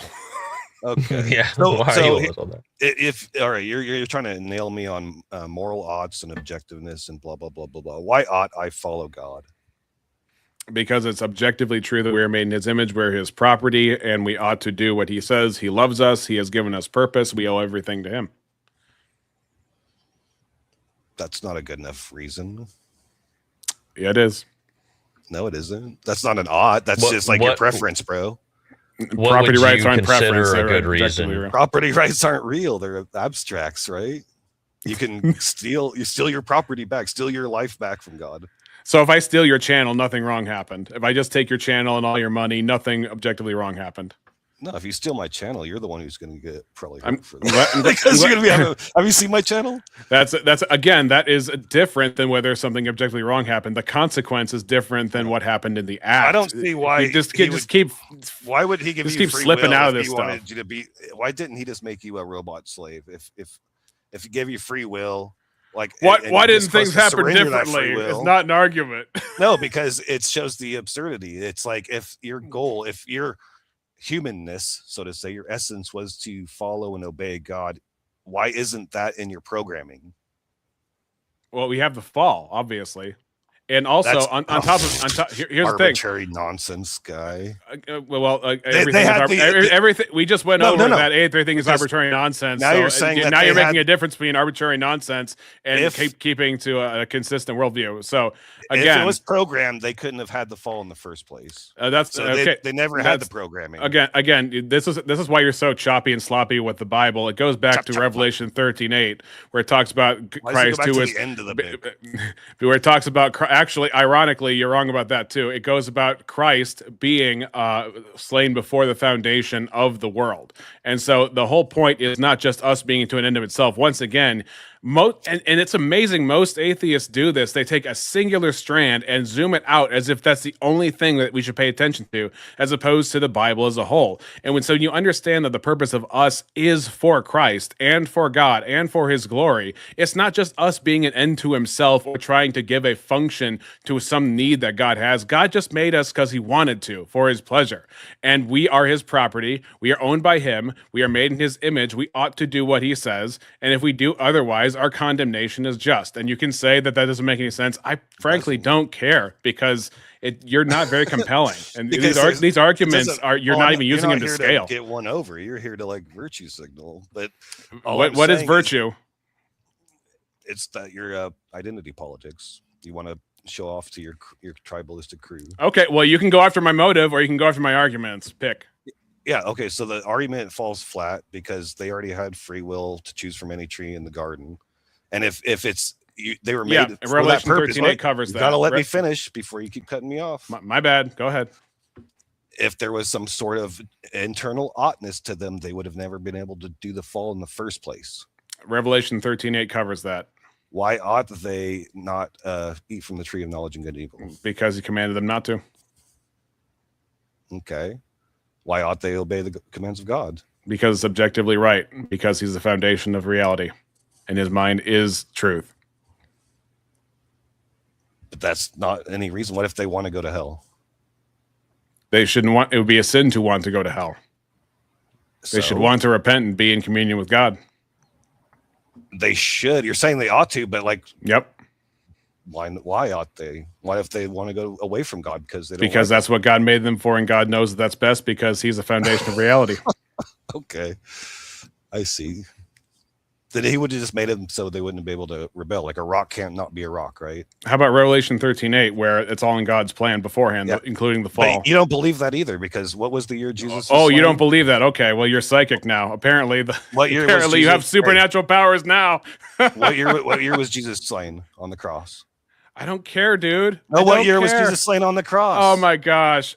Okay, was it before all the creation of everything? This is so bad. This is so bad. This BS, is where I am embarrassed for words. you. BS, I am so embarrassed for you.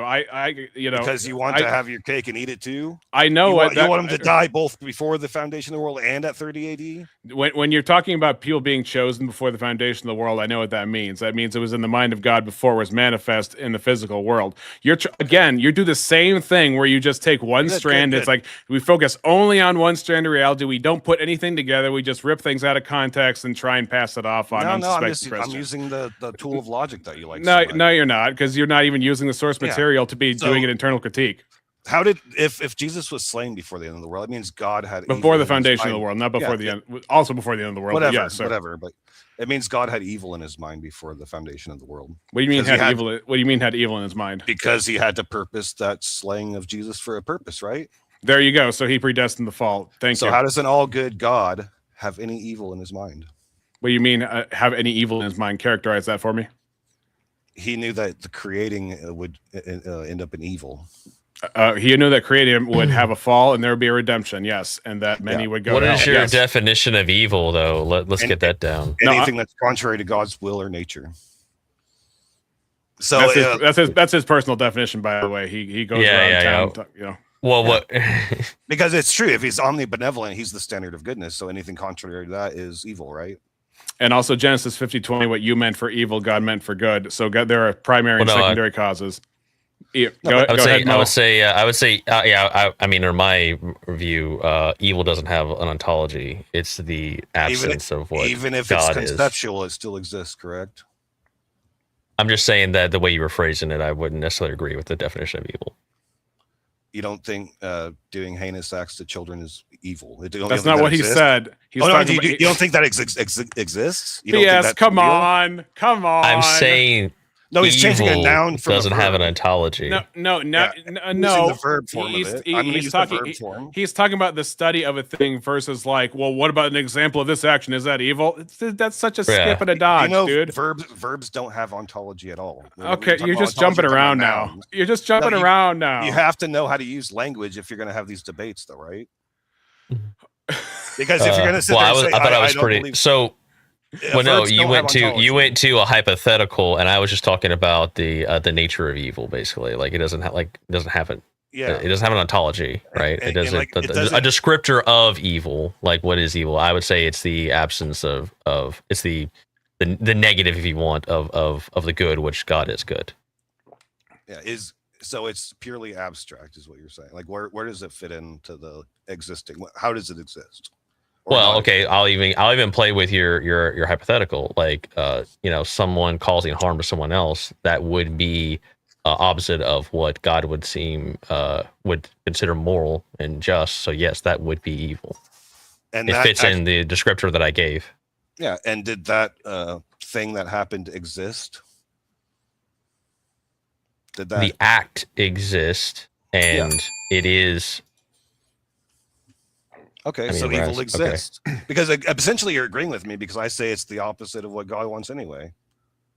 That's the I'm not even getting. saying. I'm not even getting into myself. I'm not getting into the ontology of evil and how that all goes about. I'm just going by what. Well, I wanted to revealed clarify also. what his definition was, and then what yours, because I think that he was asking you. He was making a claim that God was doing evil acts, and it's like, well, what do you consider evil? That's why I was Exactly. But going down this. Probably is my jam. That's why if you want to talk about that, I'll talk about it. But my main point was actually you're talking about evil existing in the mind of God before the foundation of the world, because Jesus had to be slain before the foundation of the world. Mhm. And I'm saying it doesn't make any logical sense for evil to exist in the mind of an omnibenevolent God, especially in light Well, you're of saying maybe, it does, maybe in a you haven't cartoonish proven- version. But Let me finish. Especially in light of your guys' own standard of judging sin and evil, is that if you look at a woman with lust, you have committed adultery with her in your heart. If God merely has imagined evil in his mind before creating, he is already guilty of doing the evil. No, he's not. That doesn't make any Yeah, sense. He's the because- foundation of truth, so he would know what he would have such a. That's an assertion. You're just So asserting. wait, how- yours is an wait. assertion, dude. No, No, I'm of showing course. you how Hold on. the I'm assertion is wait. If No. if God is the good, and the I guess the distortion of good, the opposite, the negative would be evil, under what the definition I just gave. What exact? If you accept that as true, then how does God have evil in him? Because how did evil begin to exist? Free will. And how did free will begin to exist? God created free will, but the actions of the free agent took is not what God chose for them to do. I'm going to be using the same argument that Aquinas makes when it comes to a first mover. I'm just going to be applying it to morality instead of cosmology. And so if you want to say, secondary causation or anything like that, I'm just going to say first domino knocks down second domino. Yeah, which is not the same thing as secondary and primary causation, because again, Okay, you're denying stratification. so wait a minute, hold on, wait, hold on. Okay, so then hypothetical, if you save someone's life and then they go and kill someone, are you responsible for them killing the person? You're morally responsible for that? Oh, can I clarify something before I answer that? Well, I'd like you to answer and then clarify. I'd say no. Now clarify. Okay, so then how it? So how it's not a fair. Go ahead and clarify. It's not a fair analogy because I'm not omnipresent, omniscient, omnipotent. Well, no, we're testing logic. Omnibenevolent. Yeah, Well, no, but you have to test the logic of the subject that you're testing me. But I am nothing like God. Do you guys agree?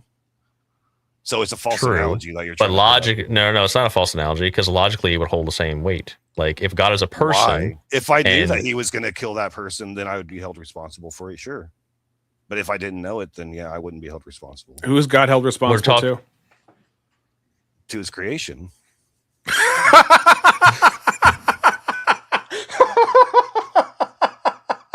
Why is that funny? Because power equals thumping chest kind of thing or whatever. Ownership, property rights, my dude. I never thought I would hear an atheist say that. That's so silly. No, are you held? That's ridiculous. That's ridiculous, dude. Honestly. So if you build an AI robot, you're responsible to that AI robot based on your logic. Yeah, you actually are. That's insane. So the AI. Oh, come on. Why do you think that's insane? Do you know that there's all kinds of people doing philosophy of science for like proper moral things? No. You got to stop interrupting, guy. I'm sorry, but this is okay. I don't mean to be rude, but this is so absurd. That's fine. This is so absurd about it. Why am I talking if you don't let me get 2 words out before you're like, BS, what you said was so absurd. I couldn't believe you said it, but go ahead. I will mute myself. Okay. I will mute myself and take myself off the stage, and you can go ahead. You don't have to, because I need your answer to these questions. Fine. Mo, what's up? Are you a father? I am. Who is responsible for judging if you're a good father? That would be God. If God doesn't exist. Well, I can't answer the question because in my paradigm, God exists. So how am I supposed to answer a question that goes outside of what I believe? Wouldn't your children be ultimately the ones who decide if you're a good father or not? No. Why? Because on what basis are they judging me? Because you're leaving the psychological stamp that's going to put them through the rest of their life. So you're the male role model. Well, no. If it's a daughter, hold on. You're the male role model. I'll engage in this. I'll engage in this. Oh, hold on. I'll engage in this. So then all the children who go and do heinous acts, it's ultimately like the father's fault, right?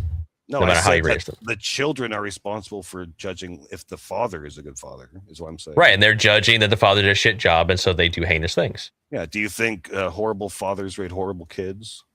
Well, no, answer the question, please. The children judge the father did a horrible way. You raised me a shit way, Dad. You did horrible. I'm gonna go, burn this bus full. I'm gonna unalive this bus full of children, and that would be on the father, correct? No matter what he did. He could be the best father ever. No matter what he did, I'm not it would saying still be that his the fault. father is responsible for the child's. Well, no, you're saying that the children judge based on how well the father did, and they would be Does right. That mean in that, that right? gives them license to be antisocial? No, but they are the only ones. They're solely the only ones who have that relationship with him as a father, right? You can look on the outside. You can look on the outside and say, man, he's a good bad dad, but you're never there for 100% of the time to be in that relationship if he really is a good dad. Only the kid can say that. Do you understand the what you're painting out here? It maps on to the God situation. That a person who says that they blame God for everything and then they go do heinous things, somehow God is responsible for that. No, you just said no. So I'm saying that they are responsible for judging if he's a good God. Right, and I say I'm judging God. Let's say I'm an atheist and I judge God didn't do a great job, and I'm going to use that to justify all kind of heinous things. An atheist wouldn't believe in God, but well, no, an atheist would. Let's say an atheist is he's saying like if there is a God, let's say he's an agnostic, whatever. If there is a God, he did a shit job, and I can go do heinous things. He would be justified in that because he's judging God. Yeah, at that point, he's judging what God did. Yeah, because in my view, not that he has permission to go to do antisocial things. I'm saying he has. So why does humans? I'm saying he has permission to say whether he to judge whether the God was a good God or not. Under what basis?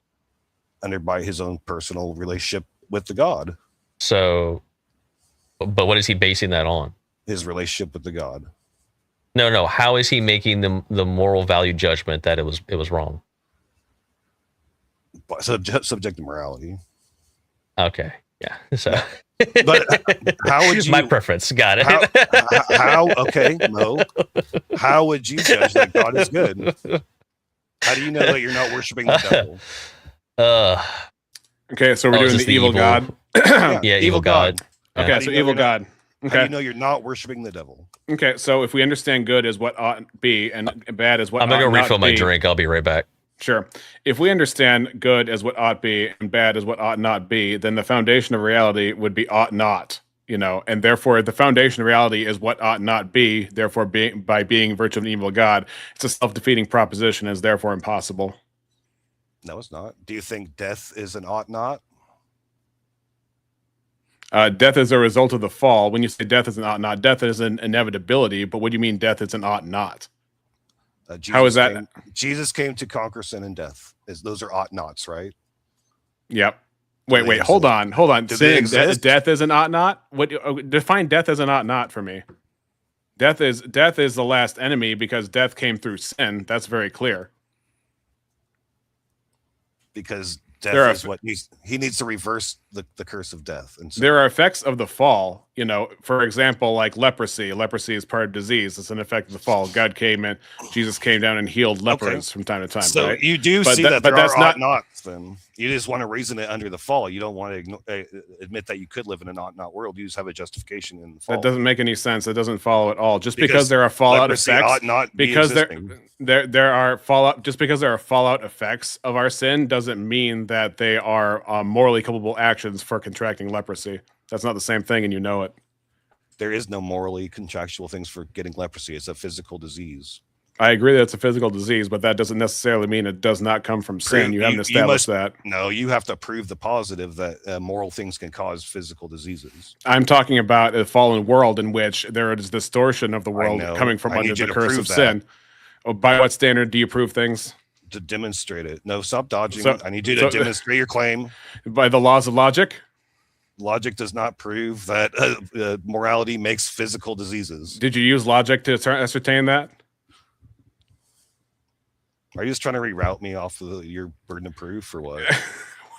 You keep dodging my questions. So fine. If we're gonna do this, we're gonna say we have to be honest, right? We're gonna agree that more honesty is a moral objective, right? And I have to hold your feet to the fire when you're not being honest. You're being okay. So we agree that moral odds. So we agree that moral odds defeating your own argument, which means moral odds exist. Okay, thank you. So the point is, which means you're defeating your own argument, though. No, it's I'm not. Yes, it is. What's circular? Because you're being deceptive in your debate tactics right now. Hold up. That doesn't defeat my argument if moral objective exists. First of all, second of all, if we're talking about, I don't even understand your objection. What I'm saying is the evil God proposition is self-defeating because you cannot have the basis of truth be ought not. That's very simple. And you said, well, what about death? Is death a not? Well, no, death is not an action decision that you take, and neither is contracting a disease. So you're using some kind of non-applicable idea and saying, well, this thing is not an ought not, and therefore there are no ought nots, or something along those lines. Well, that's what I'm asking. It's not even clear. Here's a better question. Do you believe there's any ought nots that exist in the world now? Give me an example. Like, as in, there are categories of sin? Whatever you're considering an ought not, does any of that exist in the world right now? I don't really know what you mean. Give me an example that whatever you would like. You meant by ought nots. Do any of those ought nots exist? Whether or not they ought not. Here's the problem. Here's a problem. If any, let's say there's 15 ought nots that exist. The ought nots live under the correspondence of the ought. That they can't. But what you can't have is a foundation of reality based on an ought not in which there are oughts. So it's internally inconsistent and defeats itself. Yeah. How do you know ought not is not the primary and the ought is the actual the privation of it? The ought is a privation of an ought not. Yep. Because that's absurd. Because you said so? Because it necessarily must be absurd. If the foundation of reality was a binary, you're saying one side of the binary is true, the other is a privation of. Because it's not a binary because ought nots are dependent upon oughts. Ought and ought not is an A not A situation. Sorry. No, I'm sorry. You're totally wrong. The fact that there's an A not A situation. The fact that there is an ought not is coming from the fact that there are oughts. You cannot have. That's a binary. No, it's not. You are so clumsy with your logic. It is so embarrassing. It's like if there can be a universe where there is only truth, there's only real things, right? There can be a universe of only real things. And that's right? ought nots. Engage. Is there a universe where there's only real things? Okay. Yes. I don't know. Is it a binary? Yes. Is there a universe where there's only real things? There's a universe with real things. Okay. Okay. Is there a universe where there's only non-real things? Only non-real things are there. Does that make any sense to you? But an ought is not a real thing. Okay. Does that make any sense to you? Conflation of terms here. Does that make any sense to you of a unice of only non-real things? It wouldn't, but it's not a good There analogy. You go. There you go. You made a bad analogy. Wow. No, you're just not sharp enough. No, I'm sorry. You're just not sharp enough to keep up with me, man. No, you're just saying, well, if you list two things, that's a binary. You don't know what a contingency is. You think that every list of two things is a binary. It's so bad. It's so bad. You can't characterize you cannot characterize an ought not without the insistence of an ought before that. You can't say that there is a violation of a law where no law exists. Correct. I was using your terminology, and it's still a binary. You're misusing my terminology. If I are A and not A. Can I commit a crime in absence of law? No. There you go. Thank you. Okay. What's your point? Okay, so then without a law, there's no such thing as an ought not. Therefore, it's dependent upon the ought happening before the ought not. The ought is necessary. The ought not is not necessary. Yeah, and therefore, the evil God analogy, the evil God so-called challenge falls apart. No, because you're mislabeling God, your God, the good God, as the ought, and I'm saying no. The whole point of character. And the whole not God is the good God. The whole point of characterizing God as evil is to call him an ought not, and that's why you think it's confusing. It's not confusing at all. To characterize him as evil is to say he is the God that ought not be followed or ought not be. No, good is just the privation of evil. What are you talking about? And if evil is a violation of good, good has no ontological basis. It's only evil that exists. Yeah, okay, you're just swapping things around arbitrarily. That's what the whole point of the argument is. It's a binary argument. It just flips your guys' argument on the head and makes you don't understand conditions. You don't understand conditionals. I missed the start of this, obviously. So the evil God. So the idea is, okay, how do we not know we're not worshiping an evil God? Is that the question? Yeah. So my contention is. So, my contention is if good is ought and then bad is ought not, the foundation of truth cannot be ought not, because ought not only exists in relationship to an ought, but you can have oughts without an ought not, and therefore because you can have a universe that's only good, but you can't have a universe that's only evil, because evil violates a pre-existing law, which would be foundational, which means that good must be foundational and evil must not ever be foundational and cannot be. And my argument is the exact opposite of that. Right, which is ridiculous. Evil is the odd. Okay, so is the odd not. So watch this. So that would make evil good. Thank you for making my point. That would make evil good. You just switched the words, but the reality remains. That's insane. All right, hold on. You're making good evil. All right, hold on. Check this out, Lewis. So the objection is, how do you know you're not worshiping an evil God? Under what standard are you assuming God is evil? I'm just hypothetical. Or what is the objective standard that God is evil or good? By the existence of ought nots in the world. Ought not, but what are you basing those on? What is the standard you're basing those on? Divine revelation. You have divine revelation? Mm-hmm. For this hypothetical, I do. That's hypothetical. Are you serious? Yep.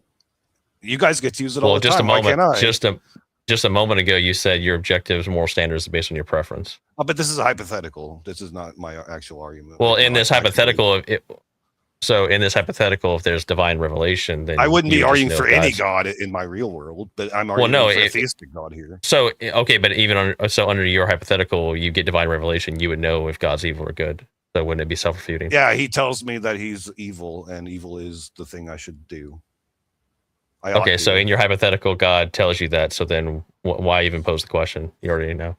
Because you guys have a different God that says good is the thing. That are we going back to what we believe, or what? I'm saying, how do we tell who's right in the situation? In the case of that you're presenting, the evil would just be the good, and the good would just be the evil. But the problem is once you pull out of that, and you've done swapping the definitions, and you put the definitions back in place, and you're saying, well, then you can have an evil God, when all you've described is what God is in his character and what he has done for us, how he has created the world. That is necessarily good by the fact of him being the transcendent foundation of reality. It is what it is, and it is true because it corresponds to him being the foundation of reality. And so to say it is evil, evil, again, is parasitic upon the idea of a good that it is defying in the first place. And you're saying, no, it's not. And it's just absurd. And we're just going to keep going around. Game. Yeah, you're making a word game out of it. I agree. I agree that it's a word game, but not in the way that you say. My contention is to even approach the question of how do you know if a God is evil or not, you would have to have some moral value judgment of what evil is, and to even approach that question. So, or good, correct? Or good, yeah, exactly, or good, yes. You guys are judging God, just like I said with my example. Well, no. What are you talking? No, I'm saying that under this hypothetical, you would have to. Under this hypothetical, you would have to have some kind of standard. And so the question is, what is that standard? Even approach that question. The subjective intuition of good and evil within yourself. The Well, same way you guys are the judging God to be objection good. assumes a real standard of good and evil. So what are you using to make that standard? Yeah, I'm saying that my evil God is the standard of evil. What law is the evil God breaking? He's not breaking any laws. You guys are breaking. Okay, his so then laws. you're just saying evil meaning good. Yeah, he says It- all it's- the it opposites collapses of on whatever your itself. God says. It doesn't really, though. It does. It does. No, you just don't. You like You it have to make up because a it's only weird mirror of your stuff. hypothetical that God came in divine revelation and told you he was evil. Like, so it's like you're just making As a if story he's that not doesn't breaking really your happen. guys' It's evil, but he's story. not breaking any moral laws. But that's your But he's not guys' breaking more- story. You're making up a weird story that God came and told some guy in a desert that he was good. Oh, here we go. Atheists don't Well, have that's arguments, they outside have of jokes. the claim that we were discussing, but okay. Okay, I'll put it to a guy 2,000 years ago. A God came to him and said he was evil. You have manuscripts? No. Okay. Does manuscripts mean truth? No, mean, but I you don't bet- even have that. So I You're met a saying guy that- that says he meant Okay, Sasquatch. I guess Do you that's true think too. divine revelation depends on manuscripts? You don't even have that. That's my point. Is you No, just say, in "Well, this I make a scenario, I claim, do have and I have divine no criteria revelation. for my claim, and I'm just going to claim that a claim with no criteria, no Yeah. history whatsoever, is on par with every other claim." Because we're making a moral argument, not a historical argument here, right? I'm talking just- about if you say evil God, that's a claim that a transcendent law, a preceding law is being broken, and you said no, which means it's good. So you use the word No. evil, but you don't know what it means. You're using evil wrong. Okay. When you break a law, that's not called evil. That's called illegal. Do you think somebody can make bad laws? This is just shuffling at this Do you point. Well, think another people can problem make is bad you know laws? Can if somebody you make have bad laws? We're So- talking if about you moral. have We're an, clearly talking about if moral you have law. an Your- objective your moral shift standard over above to God, legal law is that is just your noted ultimate but authority. dismissed. No, because morality is not a bunch of laws. Okay, that's your belief. There's no evidence to demonstrate that it is. Okay. That's why I'm asking you: Sure. can bad laws be passed? Sure. Again, you're talking about legal law. You switch between moral law and civil law and all this kind of stuff. Look, dude, I see it. You I- said break the laws. I was using your terminology. we were talking Well- in the moral realm, dude. Be honest, please. because come there's no on. moral laws like that. I'm not an objectivist. We're switch. Okay, so then now we're switching from what Mo and I are talking about to now what you believe. We switch from moral law to legal law to what we believe to what you believe. With switch, dodge, swish, swish, swish. It's just too much. BS. I think we've kind of hit an impasse. We don't have to leave this on a bad note or anything like that. But I will let you have the last word.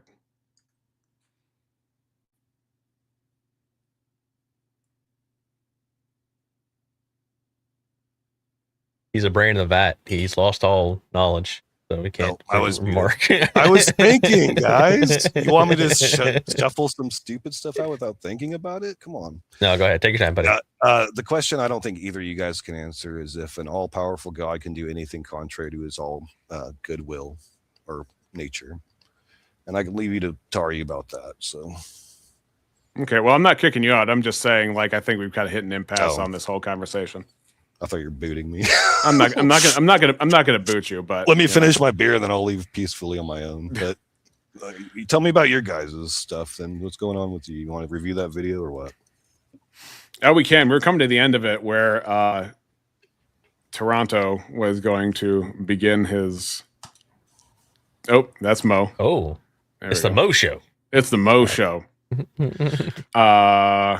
Oh, I Lorenzo. should use that actually. I just came up with that on the spot. Mo show. Let's see where we're at in this discussion.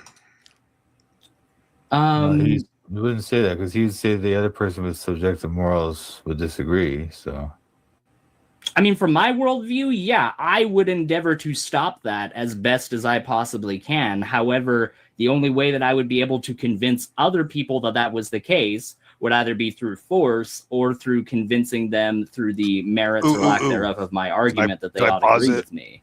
That's the only things I wanted to ask you in person about this question because I feel like you blowed me off about it and you're just like, oh, whatever. But you talked about Paul and that was it.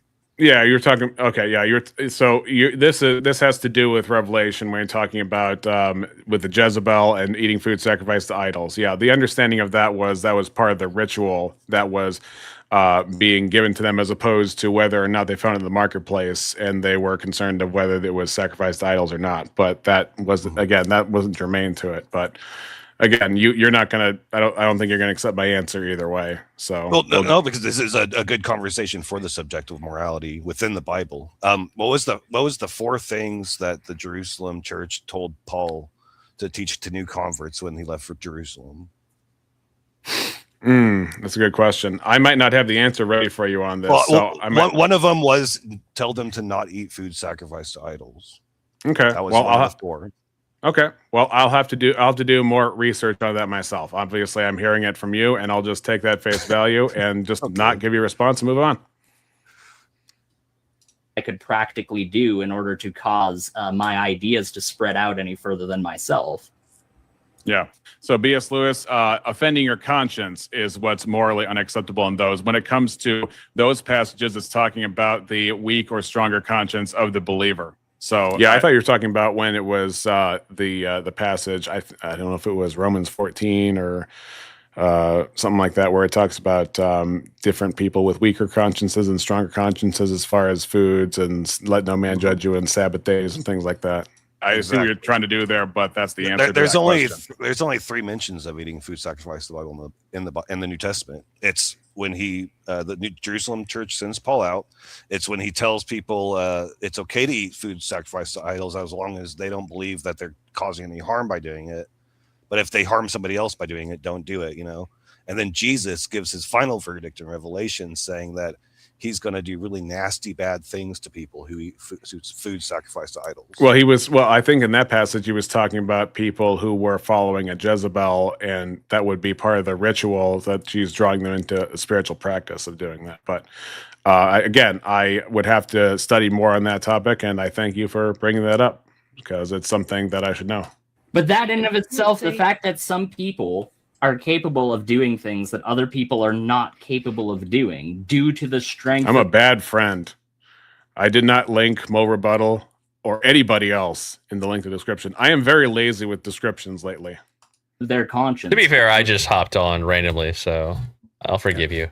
That's true. I'm a Christian. I have to forgive you. Christian ethics. Conscience of the believer. So I see what you're trying to do there, but that's the answer to that question.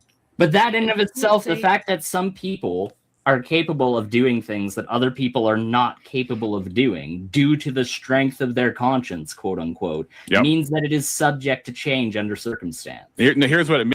So I would say that if you do something that you believe, I kind of explained this already, but the idea is if you do something that you believe is wrong and you do it anyway, that's still sin, because it means you're willing to follow through on things that you believe are wrong. That's subjective morality, man. That's not subjective morality, because you can have subjective. It is. It's not because if you can have because it would be objectively true then in that case that if you think something is wrong, you have actually committed a sin, and if you've actually committed a sin, that fact is not subjective.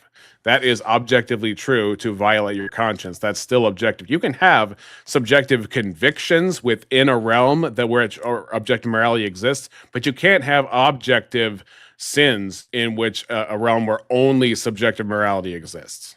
Why doesn't it work the other way around? Why can't I believe that I'm not sinning and then make it not a sin? Why can't you believe that you're not sinning and not make it a sin? Because it doesn't, because it doesn't do away with the objective reality of what morality is. It doesn't. Here's the thing: there is in the passage that I remember Paul talking about. There's nothing.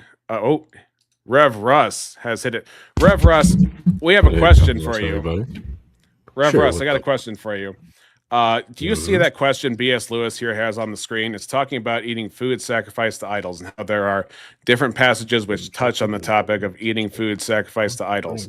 In Revelation, Jesus talks about the people who I think they were following Jezebel at that point. They were following a Jezebel, and then she had drawn them to into sexual immorality and eating food sacrificed to idols. And then there's Romans 14 on that. Do you remember anything about that? Or no? Yes, so absolutely. so what do you so how do you will parse these scriptures. How I determine it, okay, so when Paul says that, meat sacrificed to idols in one instance is a violation of conscience, right? You can eat it because the idol is nothing. He's talking to a civilization to where like the only meat you can get is sacrificed to idols. Think halal for Islam, right? So you could either eat the meat or go hungry and die. Doesn't mean they're partaking in the ritual. Now, when Jesus talks about it in Revelation, in the letter to the churches, he's talking about literally partaking in the ritual sacrifice and partaking in that idol meat. So it's more so than just grabbing meat sacrificed to idols from the market. It's literally being there, slaughtering it at the altar, burning it, and then eating it, and then reveling in whatever pagan traditions come with that. Now, since the Jezebel spirit is mentioned, we know that Jezebel is tied to sexual immorality. And so we could assume, based on context and culture of that time, that it's talking about ritual sacrifices and then ritual sexual immorality as well, which Romans were known for notoriously. The church that's responsible for eating food sacrificed to idols is not the same church as the Jezebel spirit one. You mean? Go ahead. Paul, John's writing to 7 churches at the same time within Asia, right? It's basically same kind of demographic culture. He's not writing a letter to the church in Rome and then writing a letter to church in Egypt, and then as far out as like Babylon and then Jerusalem. He's writing to 7 churches within a local network. And if you pull up the map of the 7 churches, you could see like, they're pretty much in the same demographic. But by the way, they're not guilty of the same sins, though.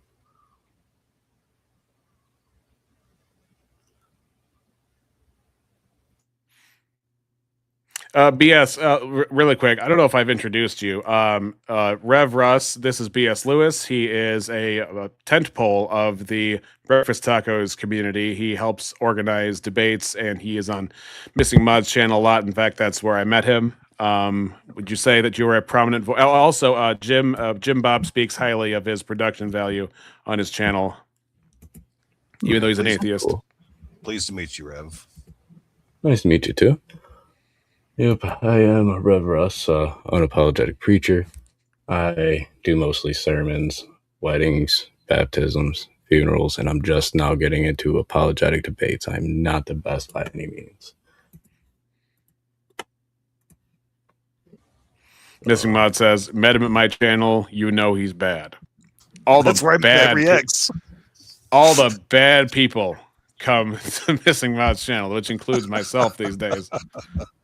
Doombase says, hey, friends. Doom. All right. Hey, Reax, I sent you a map in Discord. If you want to pop it up, just for demographical context here. Only the most demographical. Give me 1 second. Or geographical. But it is also the same demographic as well.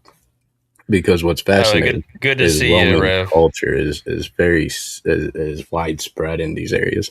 It's great to see you too, Mo Rebuttal. How you doing, brother? Good to see you, man. Good.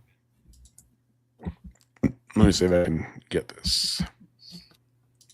And it was good to see you on VK. Oh yeah, for sure. I'm still trying to work out lighting. I like the hat. I like the hat, man. I'm a fan. Oh, thank you.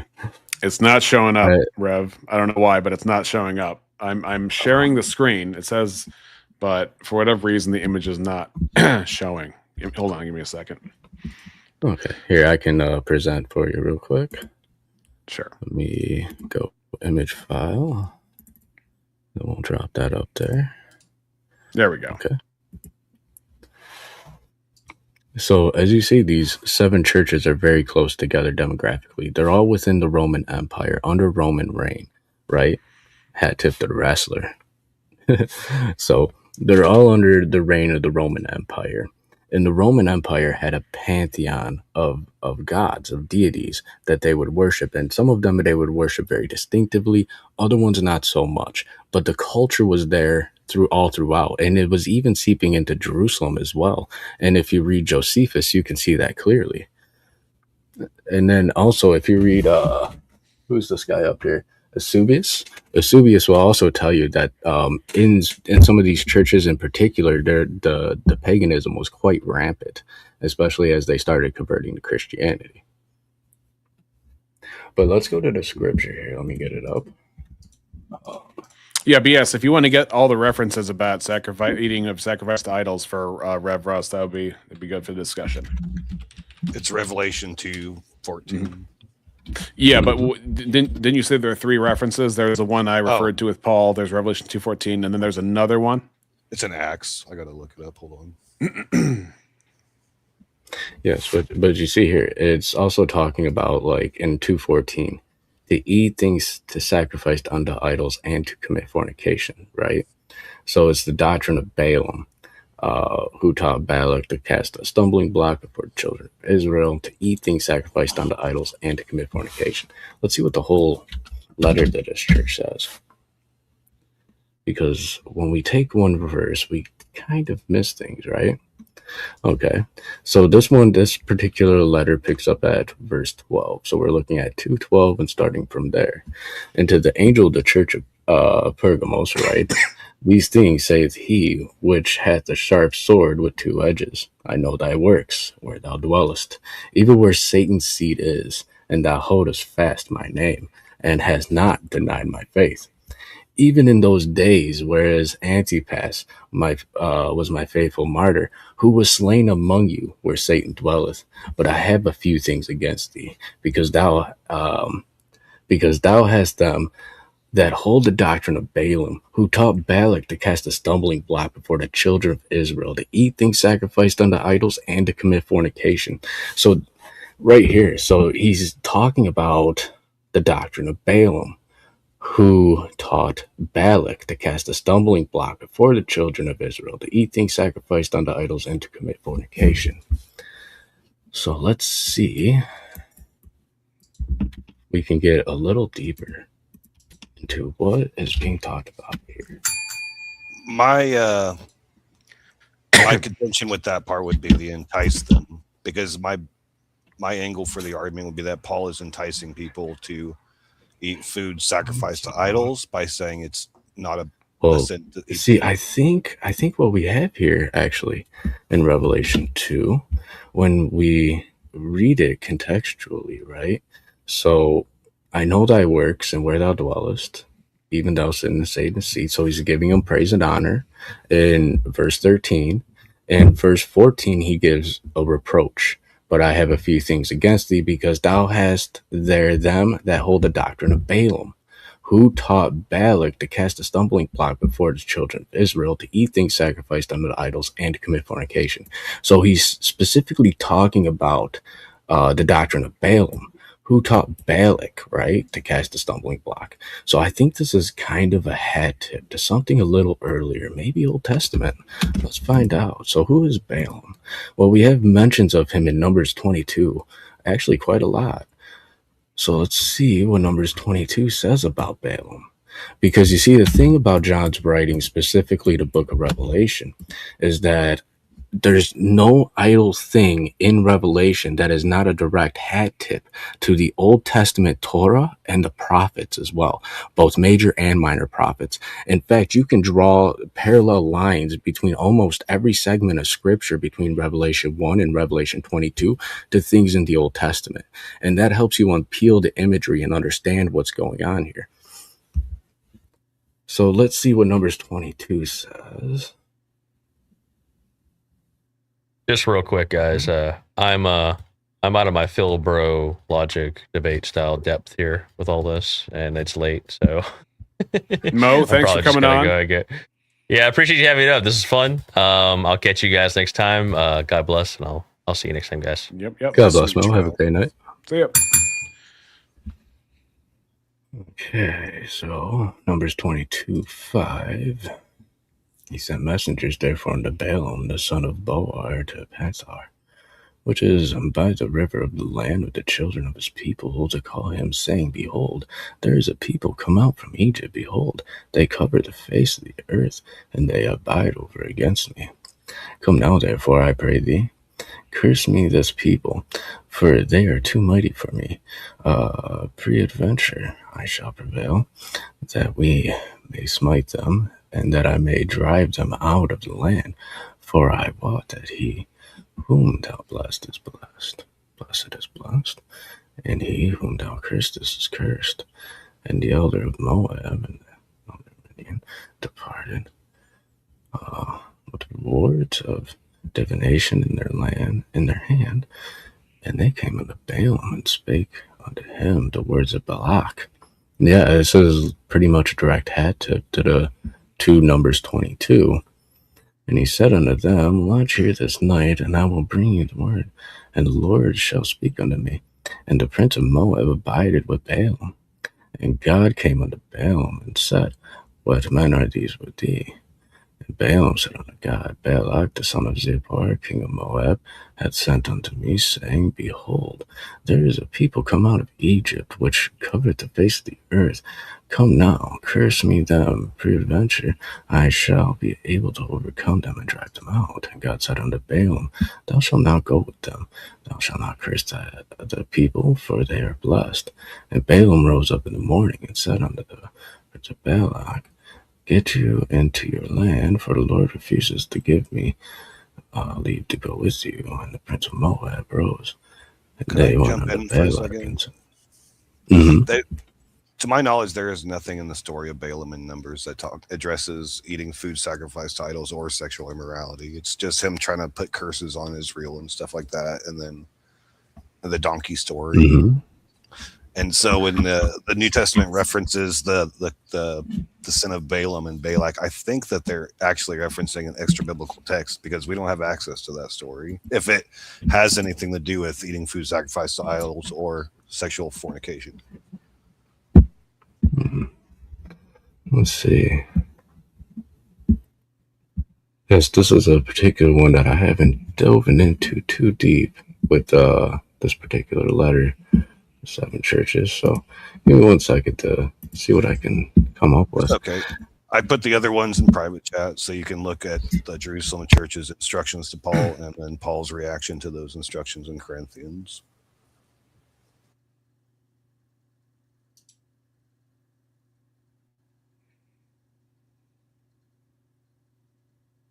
You see the private chat, Rev? Yep. Pop it up real quick. Sorry, I'm reading off a paper, so Yeah. I have to spin around here and there.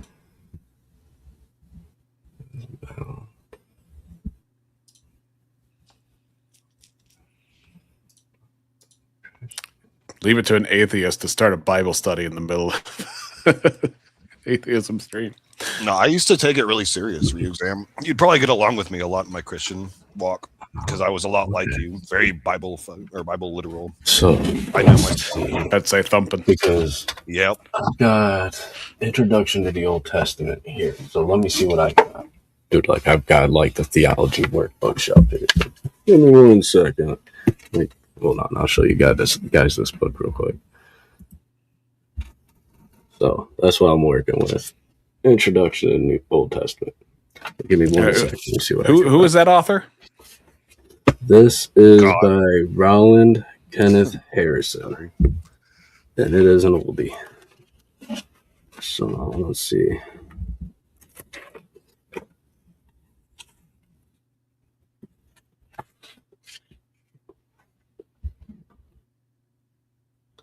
All right, I think if this is right.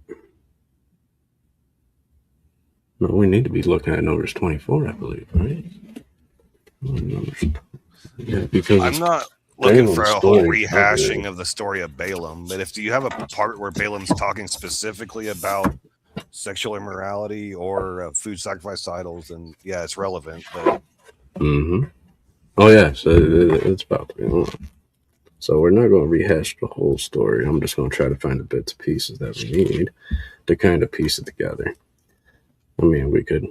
Control that F would on actually be a. Google works. Hmm? Control F on Google is what I use. Just word search yes. that.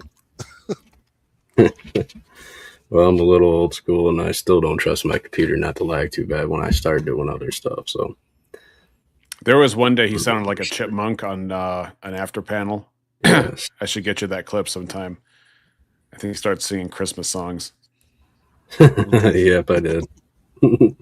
Nice. Because everybody's saying I sound like a chipmunk, so I'm like, okay. Well, I'll lean into that a little bit. It was hilarious.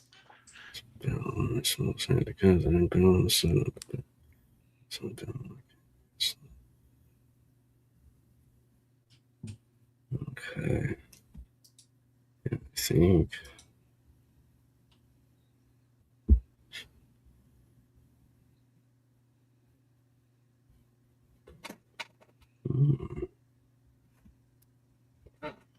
Let's see.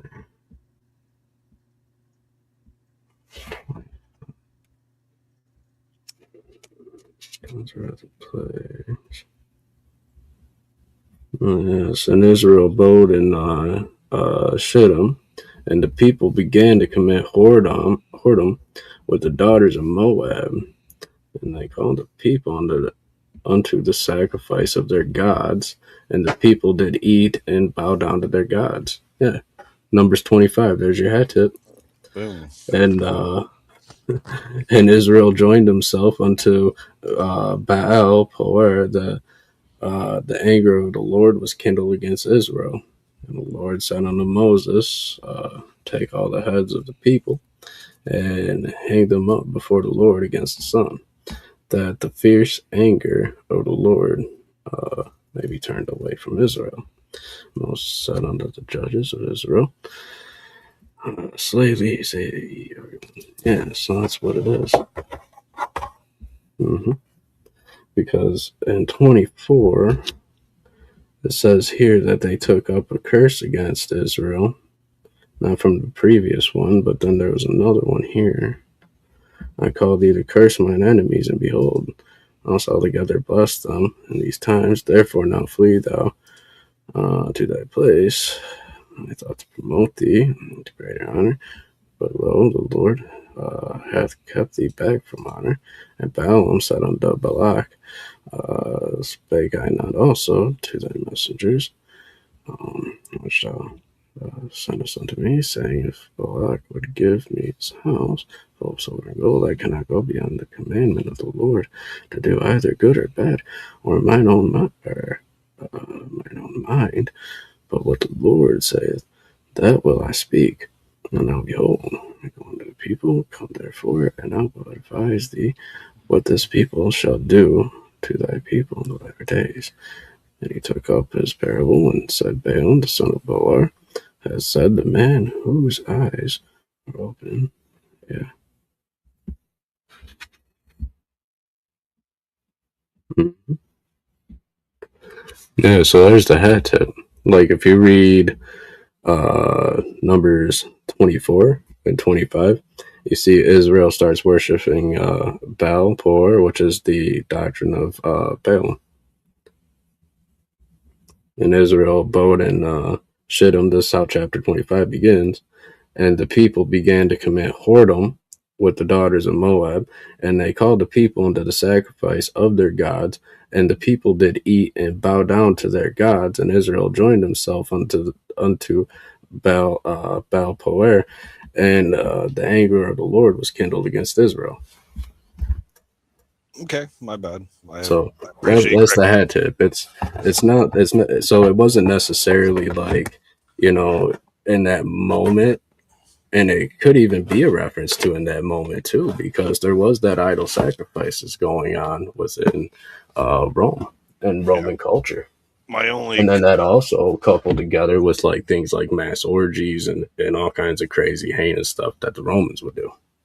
So you guys would think that the act of eating food sacrificed to idols alone, just the act, isn't a sin, or is it a sin? Well, as long as you're not partaking in the sacrifice, right?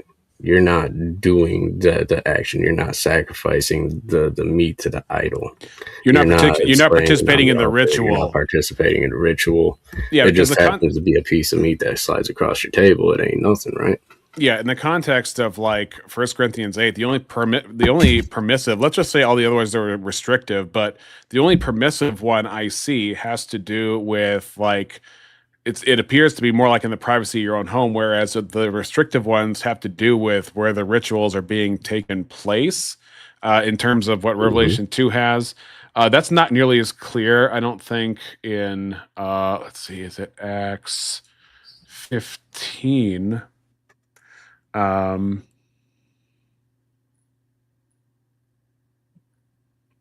these are good questions. I mean, it's always worth looking up, right?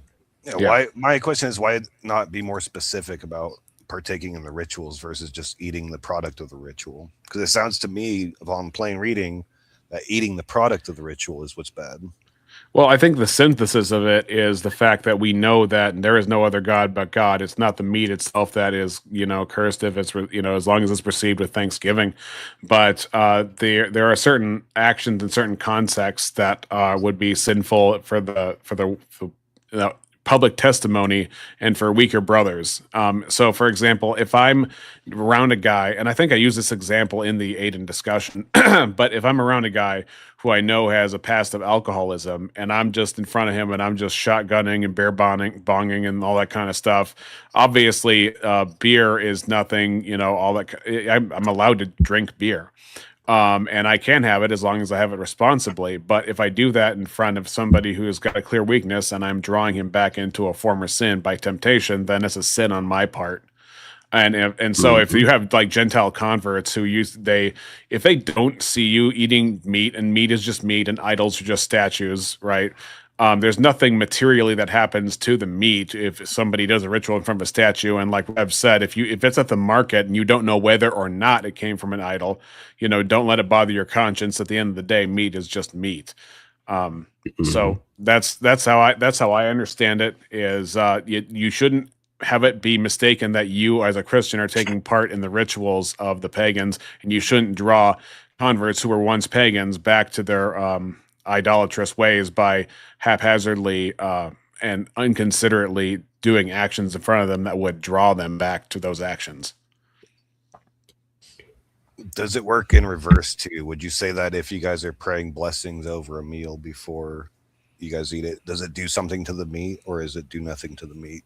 It's Thanksgiving to God. There is something about food, I think, being blessed in a certain way. Rev, it's faint in my mind. I think B.S. Lewis has a reference in the back of his mind he's getting at. There is something about that. I can't remember where it is though. I don't spend a whole lot of time thinking about the spiritual ethics of food, but I probably should. Jesus took it seriously. Yeah. You obviously have to. You should pray, and I do pray before almost every meal. I can't say I've done it for every meal, but almost every meal I do pray and then thank God for food. Yeah. So what do you think about what you think about at the Acts 21 when he tells them to not instruct people to eat food sacrificed to idols? Do you think that's kind of like an arbitrary warning he's giving? I would say that you have to synthesize that with 1 Corinthians 8. When you're talking about arbitrary warning, again, I would understand that to be in the context of like a public thing as opposed to what Paul was describing, which is more of a private thing. But you're looking at Acts 21, which verse? I put it in private chat. Hold on. 21, 25. 25.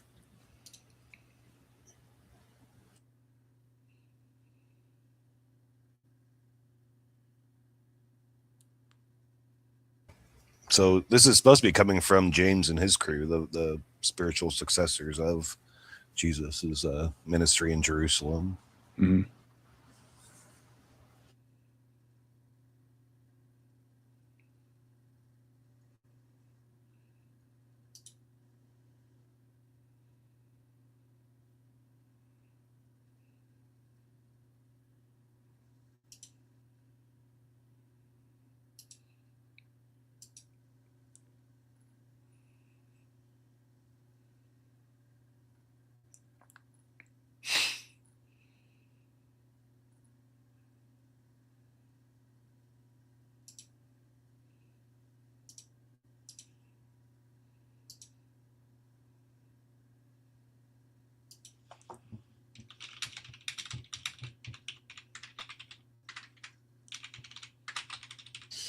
Because to abstain from food sacrificed from idols, from blood, from the meat of strangled animals, and sexual immorality means not to partake in it at all.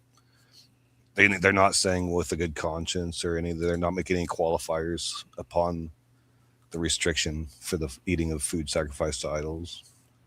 Yeah, I want to be careful because it is midnight. But on top of that, I'm sure I can think of other verses that have the appearance of no qualifiers, but are usually synthesized with other passages that I believe give clarity to it. I just don't have that example ready on hand right now, but it is a good question.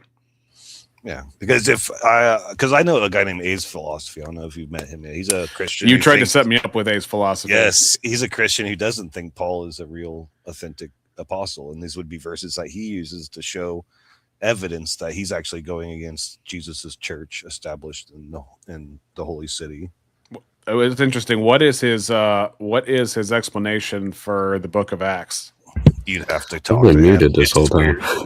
I hope you weren't talking, Rev, because nobody heard anything you said. I was doing a lot of talking. So Acts 21, right? You're talking about the commandments sent forth from the Council of Jerusalem in Acts 15. So there's three passages to go over. We got Acts 15, we got Acts 21, we got 1 Corinthians 8. Actually, there's 4. There's Revelation 2. So those are the things that need to be addressed. Yeah. So in Acts 15, it's Paul and Barnabas that come to the Council of Jerusalem where they received that commandment. So it's not like it was something that was said and then later on Paul came along and just changed it. Paul actually received this from the Council of Jerusalem. But here's a caveat, okay? And this is the kind of caveat that they ran into, especially in Roman culture. If I go down to the grocery store and I buy me a chicken, right? It's already poached for me and everything, defeathered. How do I know that chicken didn't have its neck reamed to be killed? You don't. Because it says things strangled. And it's very common to wring a chicken's neck. So common that they wouldn't even put it on a package if they did. Yeah, so if I was going to be a stickler, I'd say to make sure that I abstain from food sacrificed to idol means I would butcher every animal myself that I ate. Mm-hmm. But you see, the early church didn't have that kind of luxury. I mean, it's not like they lived it. It's not like they lived off. No, not everybody had animals. I mean, even today, we have factory farming that's obviously cruel, but that's the system we got. And we don't know what they're doing with them animals. Right? You don't know if that butcher's out there sacrificing them cows to Baal. Yeah. You don't know what that. You don't know what that cattle rancher is doing. What he's feeding his animals. You don't know nothing. You just gotta trust it, right?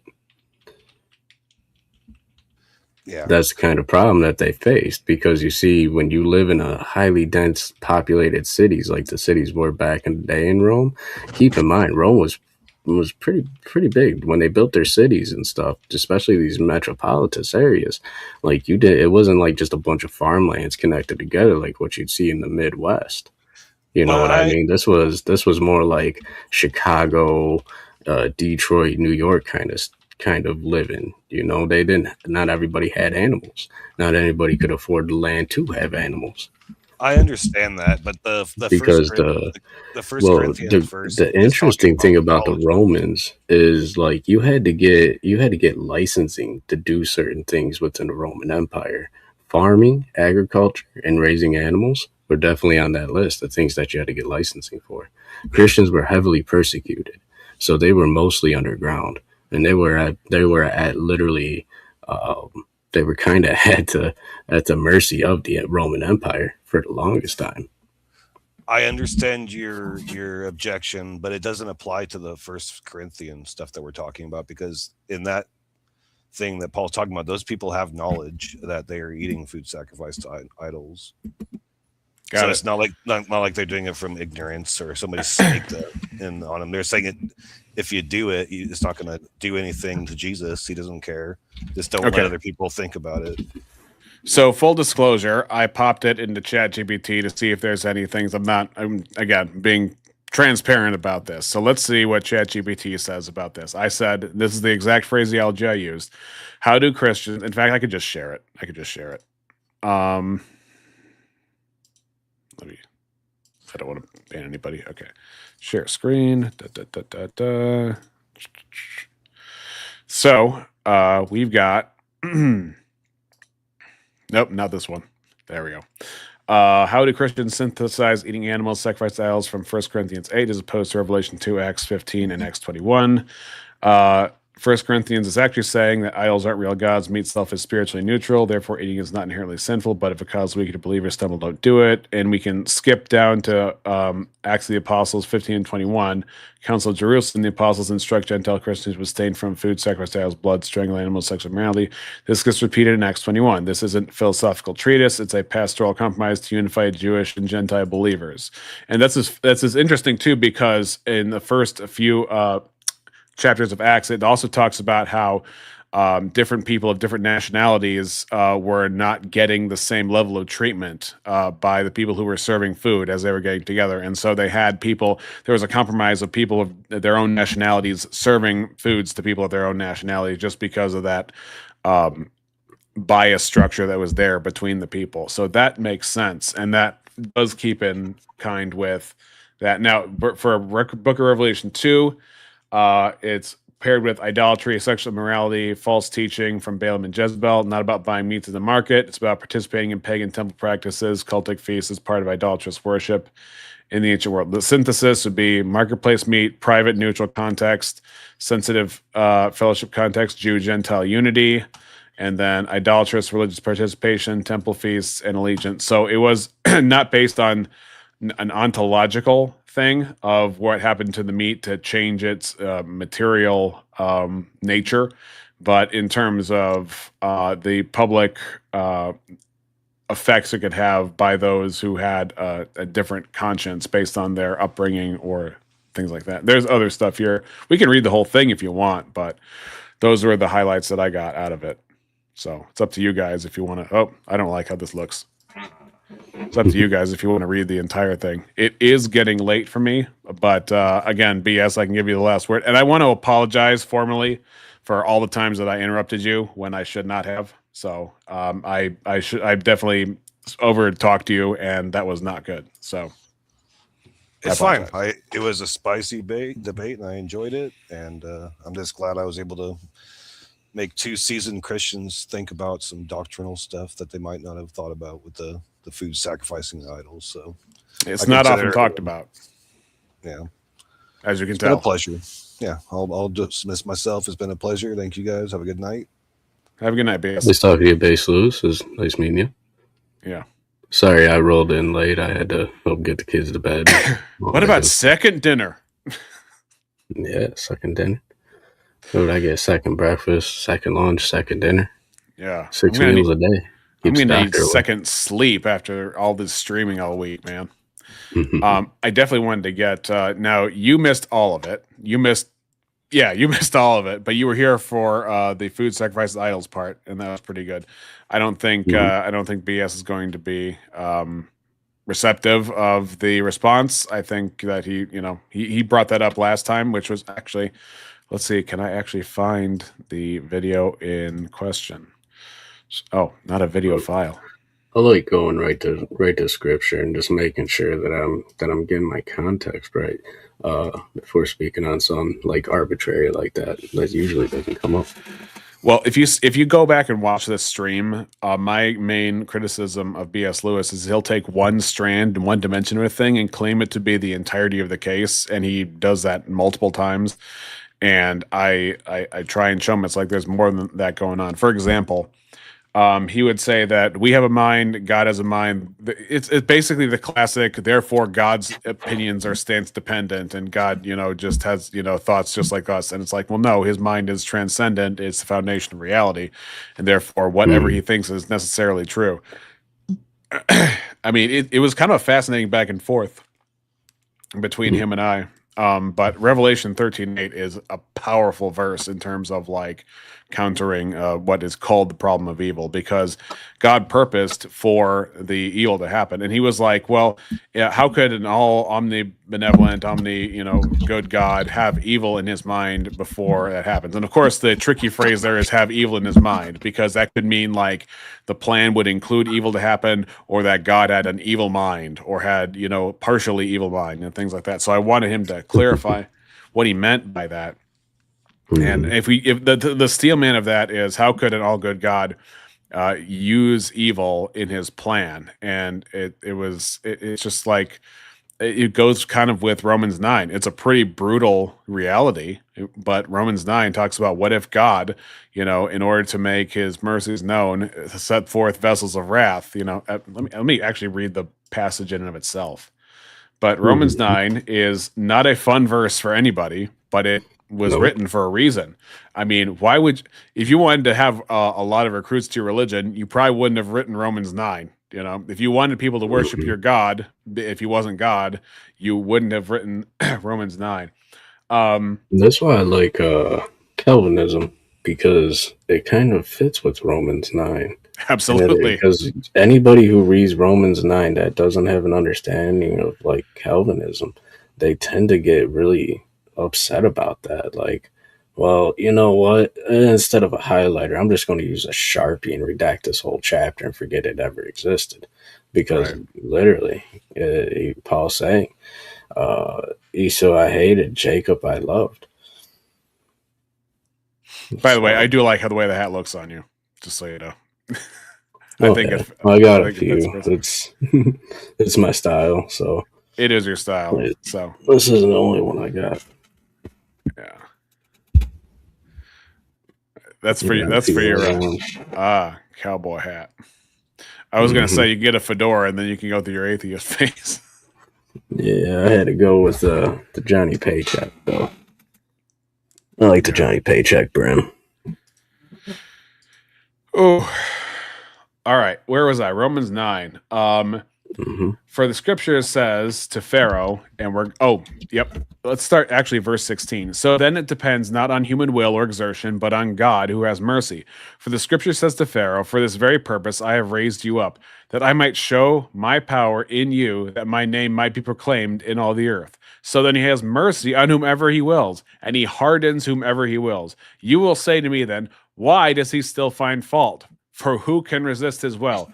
But who are you, O man, to answer back to God? Will what is molded say to its molder, why have you made me like this? Has the potter no right over the clay to make out of the same lump one vessel for honorable use and another for dishonorable use?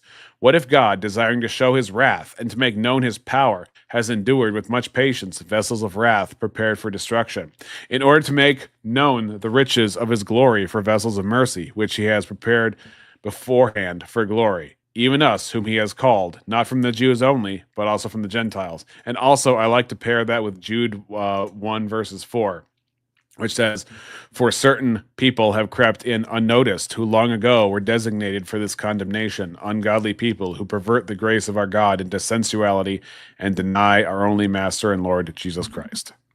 No, everybody likes quoting Jesus when he says, I am the truth, the way, and the life.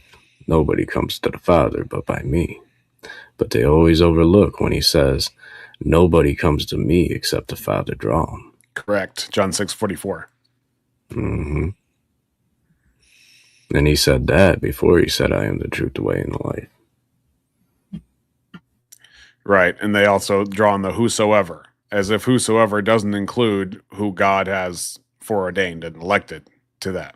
Not because of anything they were. There's no difference between Jew and Gentile. There's no difference between the lost and the saved in and of themselves. The only difference comes from God and God alone choosing. And not by anything that we've done ourselves. Right. And that's why that's why you can go to Romans 8 and you can go down the golden chain of redemption. Let me see. And Christians get a little worried about that because they're like, well, how does that work? What does that mean for me? Could I be a vessel chosen under wrath? It's like, but you're following Christ. You're not going to follow him unless the Father draws you to him. That's the whole thing. You're not going to have that drawing to Christ unless it's put there by the Father. So Right. there's, for Christians, it's good, but you can also see atheists who are diehard in their convictions that there is no God. They believe that, and they'll go to the grave believing that, and there's nothing you can do to convince them otherwise. Well, Maryland says to you that your fire and brimstone won't convince anyone to become a Christian.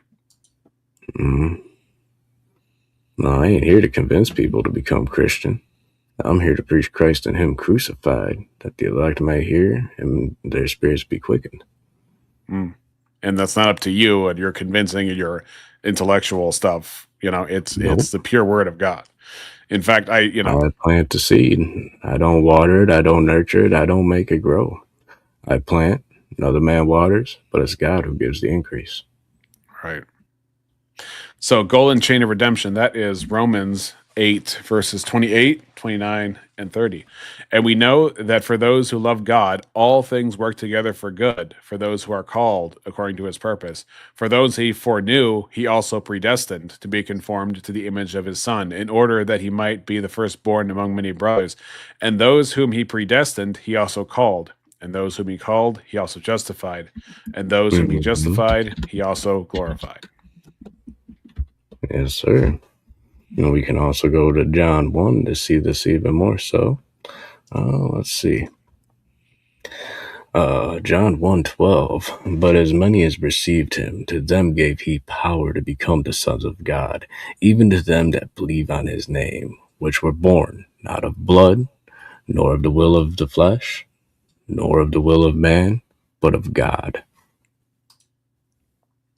It's all His work. And even when Paul says, by faith, you are saved, right? Yeah. Well, where does that faith come from? We can go to 1 Corinthians 12 and see that faith itself is a gift of the Holy Spirit. Mm-hmm. It's not even something we can muster of our own. And I think there's a passage in Acts that talks about repentance being a gift too, that the marvel among the Jews is that God had given the gift of repentance also to the Gentiles. Mm-hmm. So everything comes from God. If, as Spurgeon says, if you need faith, He gives it. If you need repentance, He gives it. Mm-hmm. Yep, our justification. We already have our justification. Regeneration is a process that takes time. Mm-hmm. But the Spirit quickens when He quickens. What you mean sanctification? Time is due. Let's see, justification is our justification through the sacrifice of Christ. Regeneration is the process that occurs when we're quickened by the Holy Spirit, right? And then we start repulsing against our sins. That's the regeneration process. Same thing, sanctification, regeneration. I think it all depends. Well, sanctification is the process of being more like Christ. The Greek Orthodox I talked to, I said, what's the difference between that and theosis? And they effectively say there's none. But the regeneration is the new birth. You cannot see the kingdom unless you're born again. So I don't think the new birth is a process. I think the new birth is being quickened. Let's see, a practical treatise. Okay, so I got this book here. This is Justification, Regeneration by my cousin John Witherspoon. Really good theologian. The only one clergyman to sign the Declaration of Independence. But he did a lot of writing. So he's got a practical treatise on regeneration here that's like really good. The condition of which ministers of the gospel hold their office is extremely awful. They must render an account unto God, or their fidelity to the souls committed to their charge. Their duty in danger as servants of God are jointly and strongly expressed in commission given to the prophet Ezekiel, son of man. I have made thee a watchman unto the house of Israel. Therefore hear the word at my mouth, and give them warning from me. When I say unto the wicked, thou shalt surely die, and thou givest him not warning, nor speakest to warn the wicked from his wicked ways to save his life, the same wicked The same wicked mean shall die in his iniquity, but his blood will I require at thine hand. Yet if thou warn the wicked, and he turneth not from his wickedness, nor from his wicked way, he shall die in his iniquity, but thou hast delivered his soul. It is natural for us in such a situation to be often revolving in our minds this great and weighty trust. It is at once our duty and interest to consider with all possible care in wait, what's chat saying? Oh wait, that wasn't chat.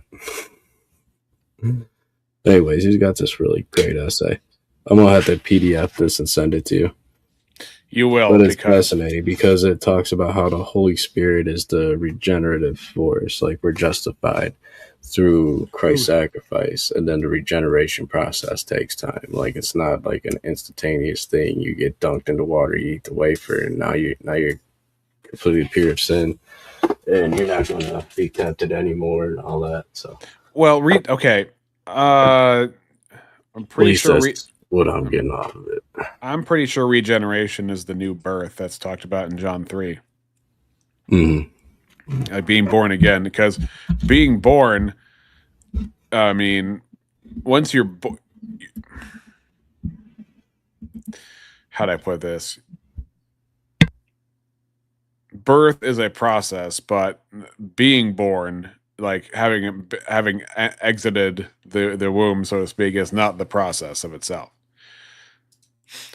Chapingo says, I see room for Russ's reading. Well, I'll be frank, I don't see very much because I am exhausted, and it's good to see you, literally, Russ. Good to see you too.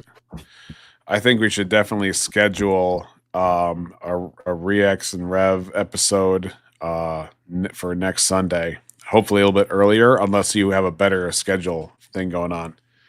Yeah, we can go a little earlier if you want. So yeah, I'll work it out with the missus and see what you let me know your schedule. You're the married one, Oh yeah. Oh, I'm also a man of the house, so I try to use that too. Use that to my advantage. I'm the only one here. Yeah. Well. Yeah. Good. Anyway, I am flailing, and I think I used most of my energy fighting B.S. Lewis, but it was a pretty good fight. I was I enjoyed the speed and rapidity of it, but I could see where he was going for a lot of it. I think he just doesn't encounter a whole lot of Christians who can tell the difference between human conventions of what a table is and the objective ontology of what a rock is. Things like that.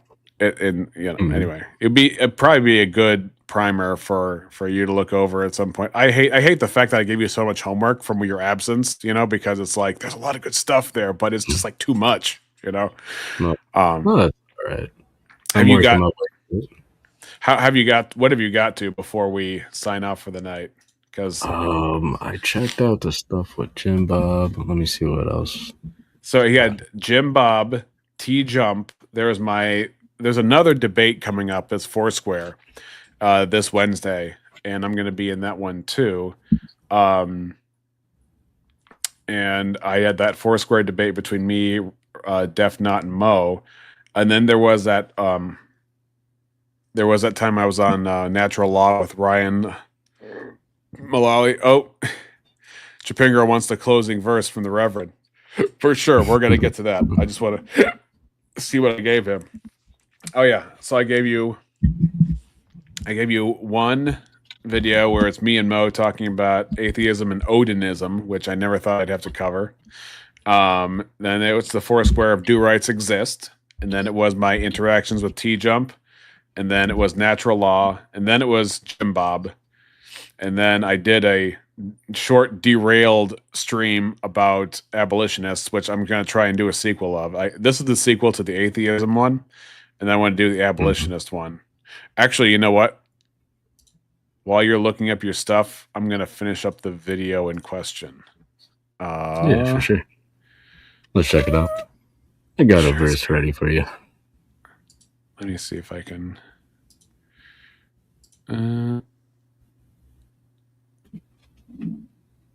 this? Yes. And then add to stage. There we go.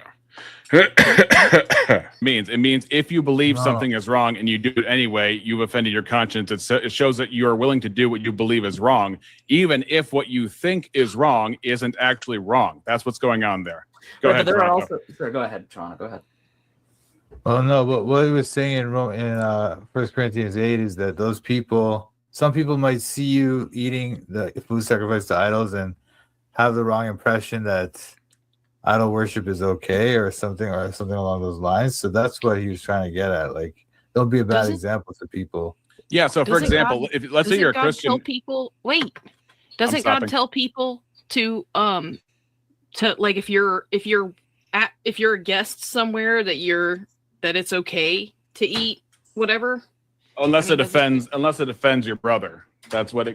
So, for example, if you're a Christian and you're around a non-believer, and that non-believer is like going to AA and not trying to stumble into drunkenness, there's nothing wrong with having a drink, but you probably shouldn't have that drink around that person because it could cause them to sin, whether believer or unbeliever.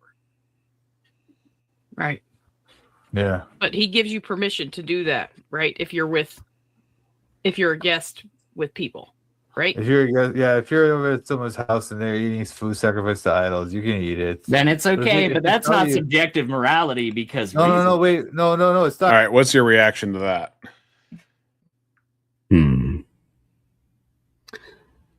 So I think you got the right idea. It's just a violation of a brother's conscience when it comes down to it. Not sure about the whole when you're a guest in somebody's house. So that's it would need more context as far as like meat sacrificed to idols, because like we went over earlier, there's different situations that require some nuance, right? If you're getting the meat from the market, if you're partaking in the ritual, or if you're violating a brother's conscience by eating it, somebody who's in your congregation, because like the mixed congregation, Jew and Gentile, sometimes you'd have some Gentiles eating pork, and the Jewish brethren might not like that so much. So I think it's all context. There's a lot of nuance with the context. Yeah, I mean the reality of what's going on is shown in 1 Corinthians 8, but the considerations and the application have to do with Acts 21, Acts 15. Revelation 2 would be the ritual participation one, though. That's the difference with Revelation 2 is the participation rather than the optics that could cause a brother to stumble. But I do appreciate BS bringing up some of these passages that are neglected. And there was that, the A's philosophy guy. I just don't want to, get into all that fringy stuff. Rex, did you make me a mod so I could no longer claim guest privilege? I don't understand. Are you saying you want to come up on the panel? I mean, it's getting. I'm just trying to. This is like the bare tail end of the discussion. Hold on. I don't know what's going on. You'll have to forgive me. I have half my brain tied behind my back just to make it dumb. It's not, because the moral thing is this principle be that polite. Be polite, and also just don't tempt other people to sin. That's the principle. The idea is that eating food sacrificed to idols is nothing. However, if it leads other people to sin, watching you do it, then that's bad. That's the Toronto Bible Study is right. idea. So it is objectively moral. So, Toronto. But yeah, it just feels kind of out of place. Of like, I thought when you were saying subjectivist, I thought you were consistent in the subjectivity, but now it sounds like I pointed out earlier that there were circumstances where I said that there would be things that are unacceptable in my worldview under any particular set of circumstances. However, that does not mean that I adhere to anything that isn't subjective ethics, because the moment, even if you had 1,000 ethics that made up your ethical worldview, and 999 of them were objective, quote unquote. The second you introduce one subjective worldview into that, it's no longer objective morality. It is What do you think about that? As soon as you inject a subjective worldview into something that is objective, it's no longer objective. Yeah. So what he's trying to say is, if you have personal convictions that can vary from Christian to Christian, it breaks down the entire objective morality model, and you can't have objective morality anymore. I don't think that tracks too well. No. What? Go ahead. I talked too much already. I'm going to put this mic up. Oh, it's all right. I'm just trying to think that one through a little bit. So you take something that's objective, right? And you insert something that's subjective. That objective thing is no longer objective. So when did the subjective thing change the objective principles of that which it's being injected into, right? I'm mean, sorry. If I have a stone foundation and I build something wood on top of it, the stone being objective and the wood being subjective, because the wood inevitably would rot away to where the stone wanted. Is the stone's properties therefore change because of the wooden structure on top of it? Yeah, that's finite. Yeah. We have a hysterical commenter. Did Jesus appear to you? Did Jesus tell the vision? Tell you without money. Did Jesus appear to you? Did Jesus say to tell the vision and you shall not need the mark? Okay, this guy, I don't know, is he some kind of bot? I'm not a dispensationalist, nor am I charismatic, and I don't do the prosperity doctrine either. I wonder if this guy, he's on late night streams commenting all the time. But of course, we have the Chapingra with the mod axe, should it subjectively offend our sensibilities for what a comment section ought to be. No time to talk a lot.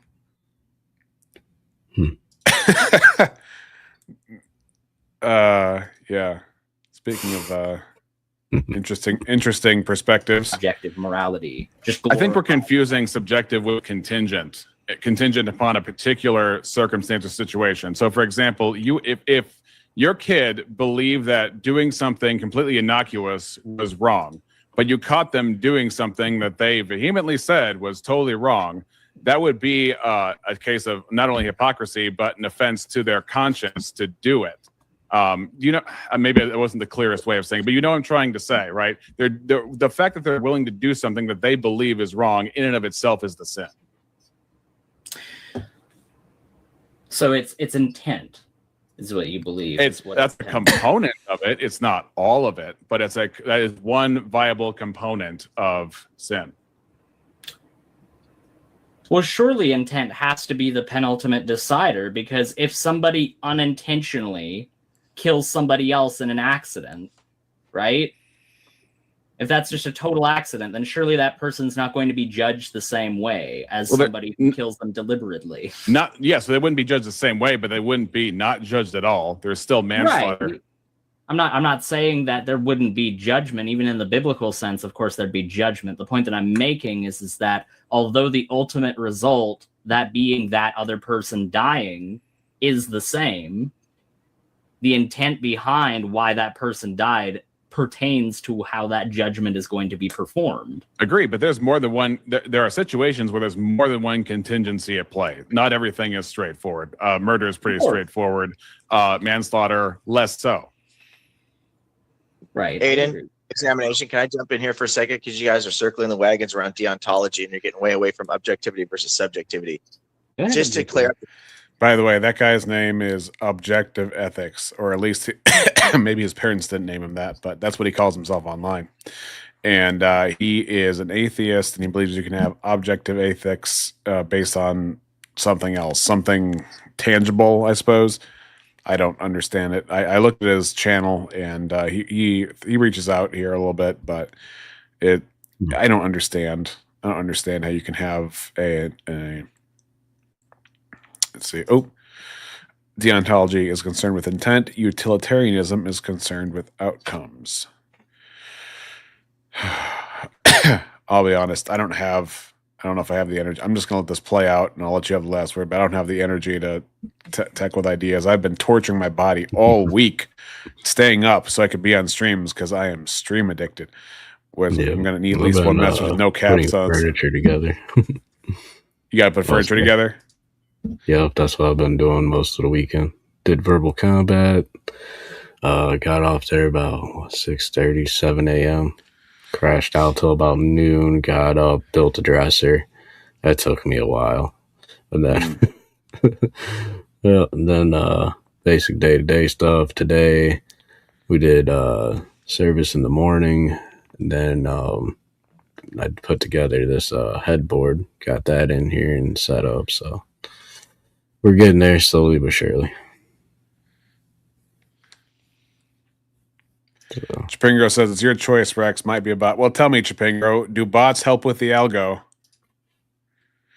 Just to clear up the conversation, I have a really bad cold. Is this Wesley guy a bot? Yeah, he looks like an Orville Redenbacher kind of, popcorn salesman or something.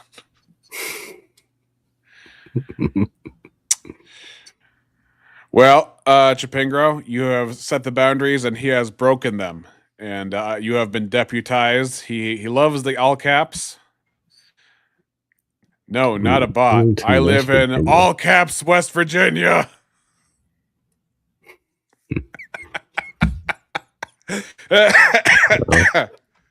You are a silly fool. Well, welcome to the Silly Fool Cast. I'm glad you found the channel you most love watching. So I apologize if you guys can't really understand what I'm saying here. No, you're good. The subjective versus objective needs to be defined by stance dependence. So if you could come up with a stance independent explanation for morality, you've got objective morality. Getting caught up in the weeds of, well, do I steal from to feed the poor family and stuff? You could sort all that out down the road, but that's a down the road problem. You got to first figure out if you could come up with an objective basis for anything, right? Or for morality. So the way that people come up with the objective code, and the moral realists, the people who argue for objective morality and philosophy, you could ground it in a few different ways. One of them would be grounded in nature, because nature's obviously stance independent. It's difficult to make the logical argument because of the is-ought problem to get around Hume's guillotine. That's actually not a universal problem. People misunderstand that, but for just the purpose of our conversation, you can get around that using the hypothetical imperative. If you want to live in a society without grape, you ought not grape people, so on and so forth. So you can still have a subjective goal and then get to an objective action, which morals are about actions, what we ought to do, the normative. So you could get to objective morality a number of different ways. Most most philosophers are actually atheists, and the significant majority of them are moral realists. They believe in objective morality because you can get to an objective moral standard through either arguing through nature, hypothetical imperative that I mentioned. Krauss that kind of talked about that a whole bunch as well. Didn't Krauss talk about that? I haven't referenced Krauss. He says, "Go ahead, pretend you don't know who I am." I won't pretend. I don't know who you are. But I've done several debates on objective morality because as an agnostic, I do actually believe in objective morality. And so I have debates with both atheists and theists on this topic. I had a debate against Mark Reed on this topic, actually. He's a really smart guy. But how is your grounding objective ethics? How is your grounding in, how is that not subjective? If you say I'm grounding it in this notion that we want a society without rape, how is that not subjective? You know, isn't it? That's the thing. That's why it can't be grounded without God. You know. My thing is, yeah, you can say nature objectively exists, but how do you format your value structure on top of it? How do you map that? But you see, absent society, like, I don't know if these gentlemen really understand what human nature drives men to do when there's no bounds of society. Like, we saw that a lot in the Wild West. We saw that a lot in Rome, barbarism, piracy, slavery. I mean, when man's left to their basic instincts, it's not a good thing. And in fact, the patristics even talk about it because they pondered, well, why would Christ come at this time and not any time before? Well, they said, well, you know, after the flood, well, after the fall, after the flood, men were basically barbarians. They were animals, one step above animals. One the most savory type of people. So it's hard to try to figure out where you're going to find some sort of subjective morality in any kind of society that isn't based on the Christian God, or at least ordained by him. Because keep in mind, Scripture also says that there's no kingdom that exists that isn't ordained by God. Correct. And of course, kingdoms have rules because kingdoms have rulers, and the ruler of all is God. A conscious source, not an unconscious thing that we map upon and then call it an objective structure. It's amazing to me how that works. But Chipengro has a theory, materialism and empiricism with a dash of Evo Psyche to get us pretty close. Well, how do you know that you need a dash? Why not a dollop of Evo Psych with an abductive approach? It can definitely be grounded, brother. It can definitely be grounded without God, because you could ground it in nature or you can ground it in logic. So I ground it. I know, but the nature thing, as you were saying, the nature's nature a bad place to ground anything. Right. Nature wants you dead. Right. Go to Australia and try and make your natural law out of Australian animals, baby. Go and say, well, I don't want to be killed and I don't want to be eaten. You know, I don't want to be bitten. I don't want to be harmed. Well, you ain't going to get that in nature. No. The Izot gap. I also like the fact that now I can physically see you. I can read your nonverbals so as to know when you're going to talk. That's helpful. And then, but the Izot gap hypothetical. Hold on a sec. The other problem is if you have this hypothetical imperative, then that's also subjective. That's this thing you just made up, you know? No, so I understand where your confusion is, but two things. One, as I mentioned, the universe, the is-ought gap is not a universal gap. Hume did not make that claim. A lot of people misunderstand that. Dr. Carrier has explained this pretty well in some of his debates, and he'll be coming onto my channel on the 15th of next month. Are you going to ask him about Andrew?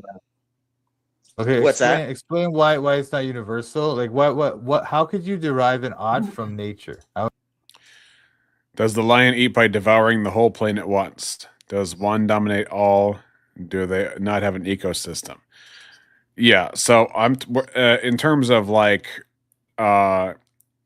humans are not part of an ecosystem in the sense that animals are. Humans dominate and subdue the ecosystem as we were told to do in Genesis 1 and 2. You ever notice that some of your smaller animals have no problem coexisting with each other? Like squirrels and chipmunks and possums and raccoons. They'll run around with each other, not afraid of each other, but as soon as they see man, they run. Genesis 9:2. It goes for all animals. We're different. We're separated from them. We're not a part of their ecosystem. We're above it. Yeah, I mean, Chipengro, if we're like naked out in the middle of the wild, like animals are naked all the time. But I mean, we need clothing, we need shelter. You know, it's different for us in so many ways. That's just the physical aspect. But yeah. Oh, even some of the bigger predators are still scared of man. Yep. Do that. I wouldn't be the best. I don't ground my argument for it in nature. You could ground it. You could ground it in nature because it simply is. So you'd run the argument through the what would you call it? Not consequence, action and reaction. Excuse me. So stealing from people automatically causes distrust in society. Murders causes revenge. Slavery would cause. Okay. Yeah, but I don't have to care about any. I don't have to care about those consequences. That's not an objective reason to have those moral rules. Yeah, it's not about an objective reason. It's about the objective ground. That's what I'm asking you for. I'm asking you for an objective ground. Yeah, objective cause, grounding, whatever you want to call it. But the fact that okay, if I steal, stealing is allowed, then it lowers trust, right? Mod, are you gonna get up here or what? I sent you the link. You never came aboard. I might not care about that. Maybe I'm rich and I have security guards and I don't care about trust. So I don't care about that. So I'll steal. It's not Yeah, about. but it's I'm not, asking it's for not an about what you. objective reason. Hold on. I'm asking for an objective reason to ground morality in nature or wherever. Other than Yeah, God. you could ground. Yeah, it's grounded objectively in nature, just like Aquinas said. So if you try to ground it in God, right, you don't get objective morality, you get divine command theory, because God's No, mind. you God's don't. No. We're not saying that. The divine command theory, though, is the causation of a thing being right or wrong is God saying it. But if we're talking about God giving commands based on his character, which is not just some causeless fiat, because what they try and say is, well, if God says it, then it's just downstream of a statement, and the statement is not existing in relationship to anything else. And then that's why they pull out the Euthyphro dilemma to say, well, is it moral because God said it, or does God say it because it's moral? And if it was, the reason they ask the latter question of does God say it because it's moral is because they want you to think that there's a law of morality above God, and then all that kind of stuff. Sorry, I said I couldn't. Sorry, it's too late for me. Oh, okay. My bad. I haven't heard it yet, Mod. Hey, he let you finish. So, as far as the Euthyphro dilemma goes, I mean, God's character is internal to himself, not external above or external below. It's not downstream of just a statement. It is downstream of his character. So that's a way to understand and reconcile that. You let him finish, Toronto. Come on. Oh, he's just doing this weird thing with this divine command theory. We're not saying that. We're saying that God. Well, is let him the finish with what he's literal saying. Ground Just of really morality, dude. Just Anyway, let him finish, please. Go ahead, bro. Yeah, God has a stance, so therefore God's morality is stance dependent. That makes it subjective by definition. That's what BS and I were circling around, because God has a stance, therefore it's stance dependent, as if he's just like one of us, gooble gobble. He's just bigger and stronger, and he's just a bigger, stronger version of us. Not that he's the foundation of reality. So if you ground it in nature, that's why I would disagree. That's where I disagree, because exactly.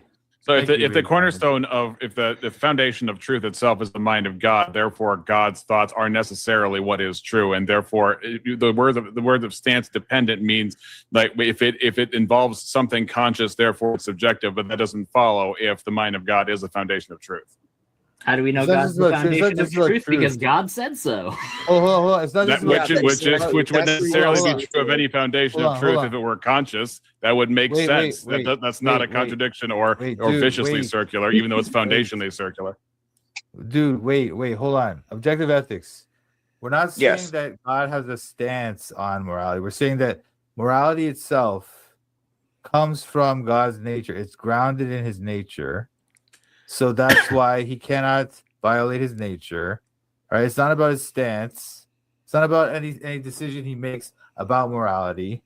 It's just that his decisions are moral because the morality is grounded in him.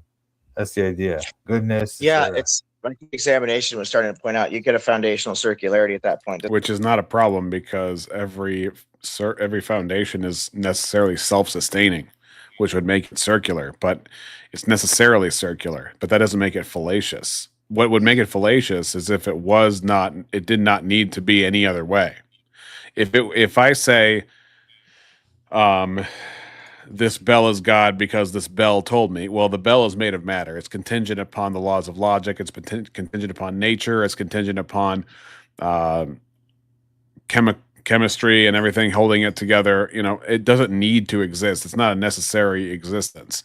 And it also doesn't provide grounding for personal realities, moral realities, metaphysical realities, and the harmony between all of those things based on its nature. But God does. And that's the difference. Does God do what's moral?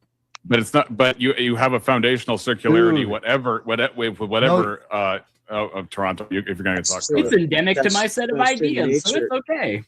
Yeah. It's endemic to every foundation, so it's necessarily not just okay, but required. That's true. Nature does. It's logically necessary. But go ahead. Circularity is going to happen at the grounding of anything like that. Exactly. So then you have to justify adding a God to it and just going beyond nature at that point. Mod, do you think BS dislikes me even more now?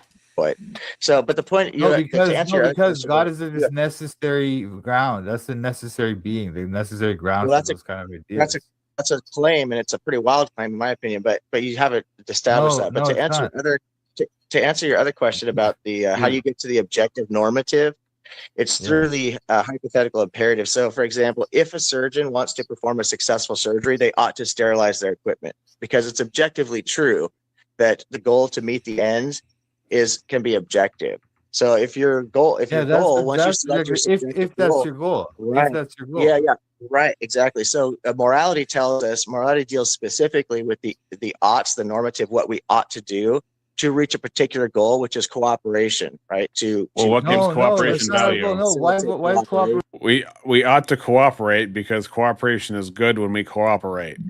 So then what makes cooperation good is the question. Where's the benefit? Right. And even if there is a benefit, what makes benefit good? Like, just because we benefit, I mean, as Chapingo was talking about, lions can benefit from tearing apart a human, but, does that mean that, that's good? Talked to BS a lot, never heard him complain or dislike anyone. He's very easygoing. I love that about him. Well, that explains why you guys get along. He's very easygoing. I'm definitely, not a fan of all the blasphemies, but he did keep it pretty tight as far as like not being uber de blasphemous all the time. So do you like him less? No, I like him the same. Cooperation of value. No, wait, why is cooperation of value? Why should I value that?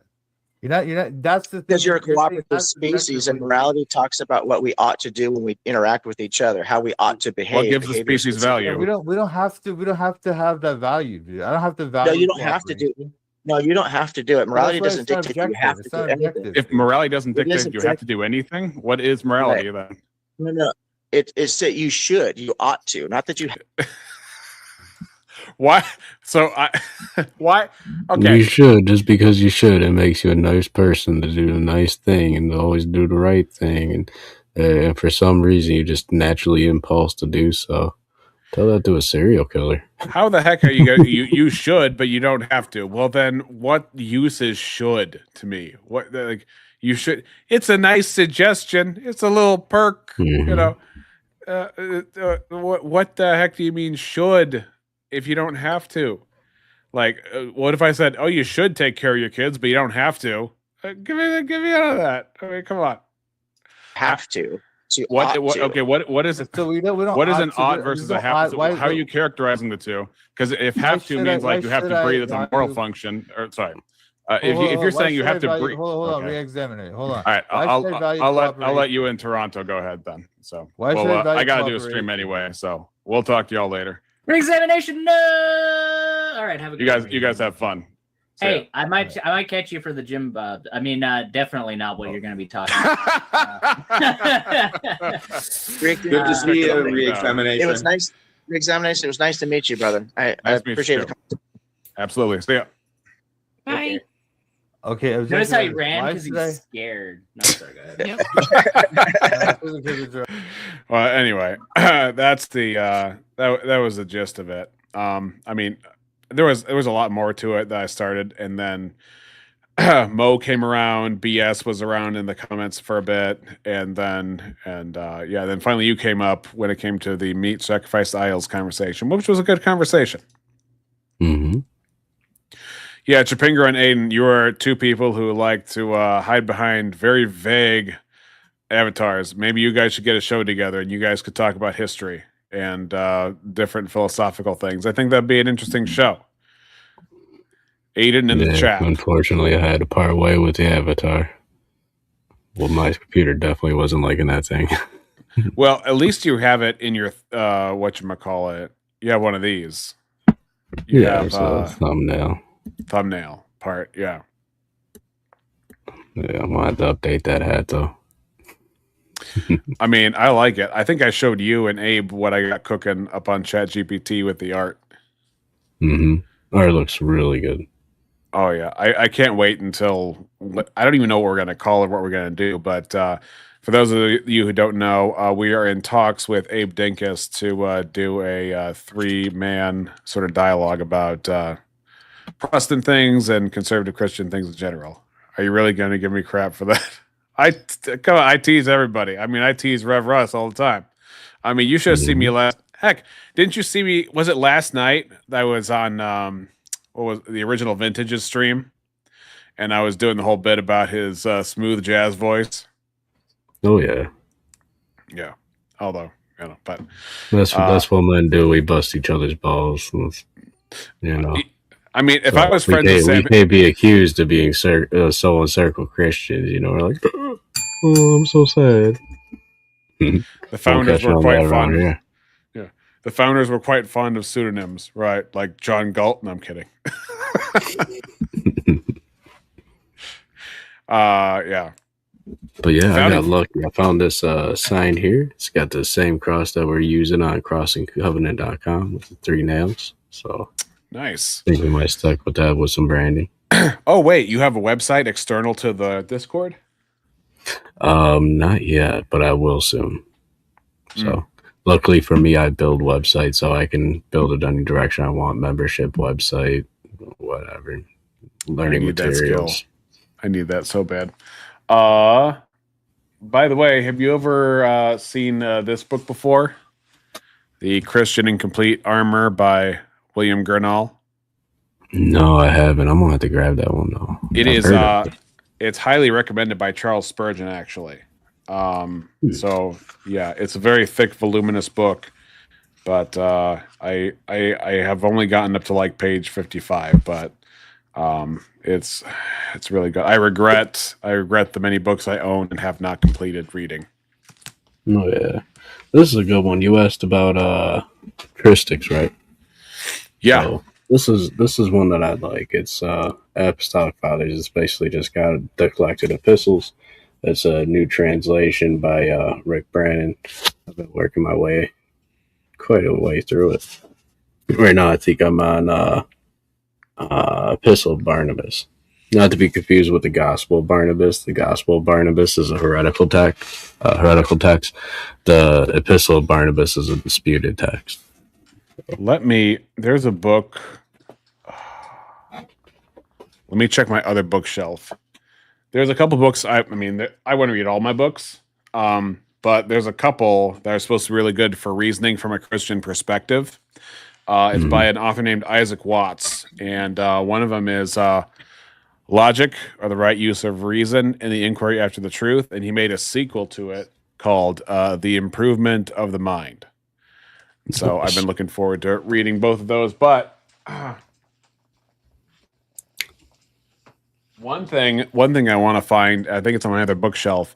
I bought it years ago. It was called Long Before Luther, and it's about an account of different historical references that are found in the Reformation that were in the early church.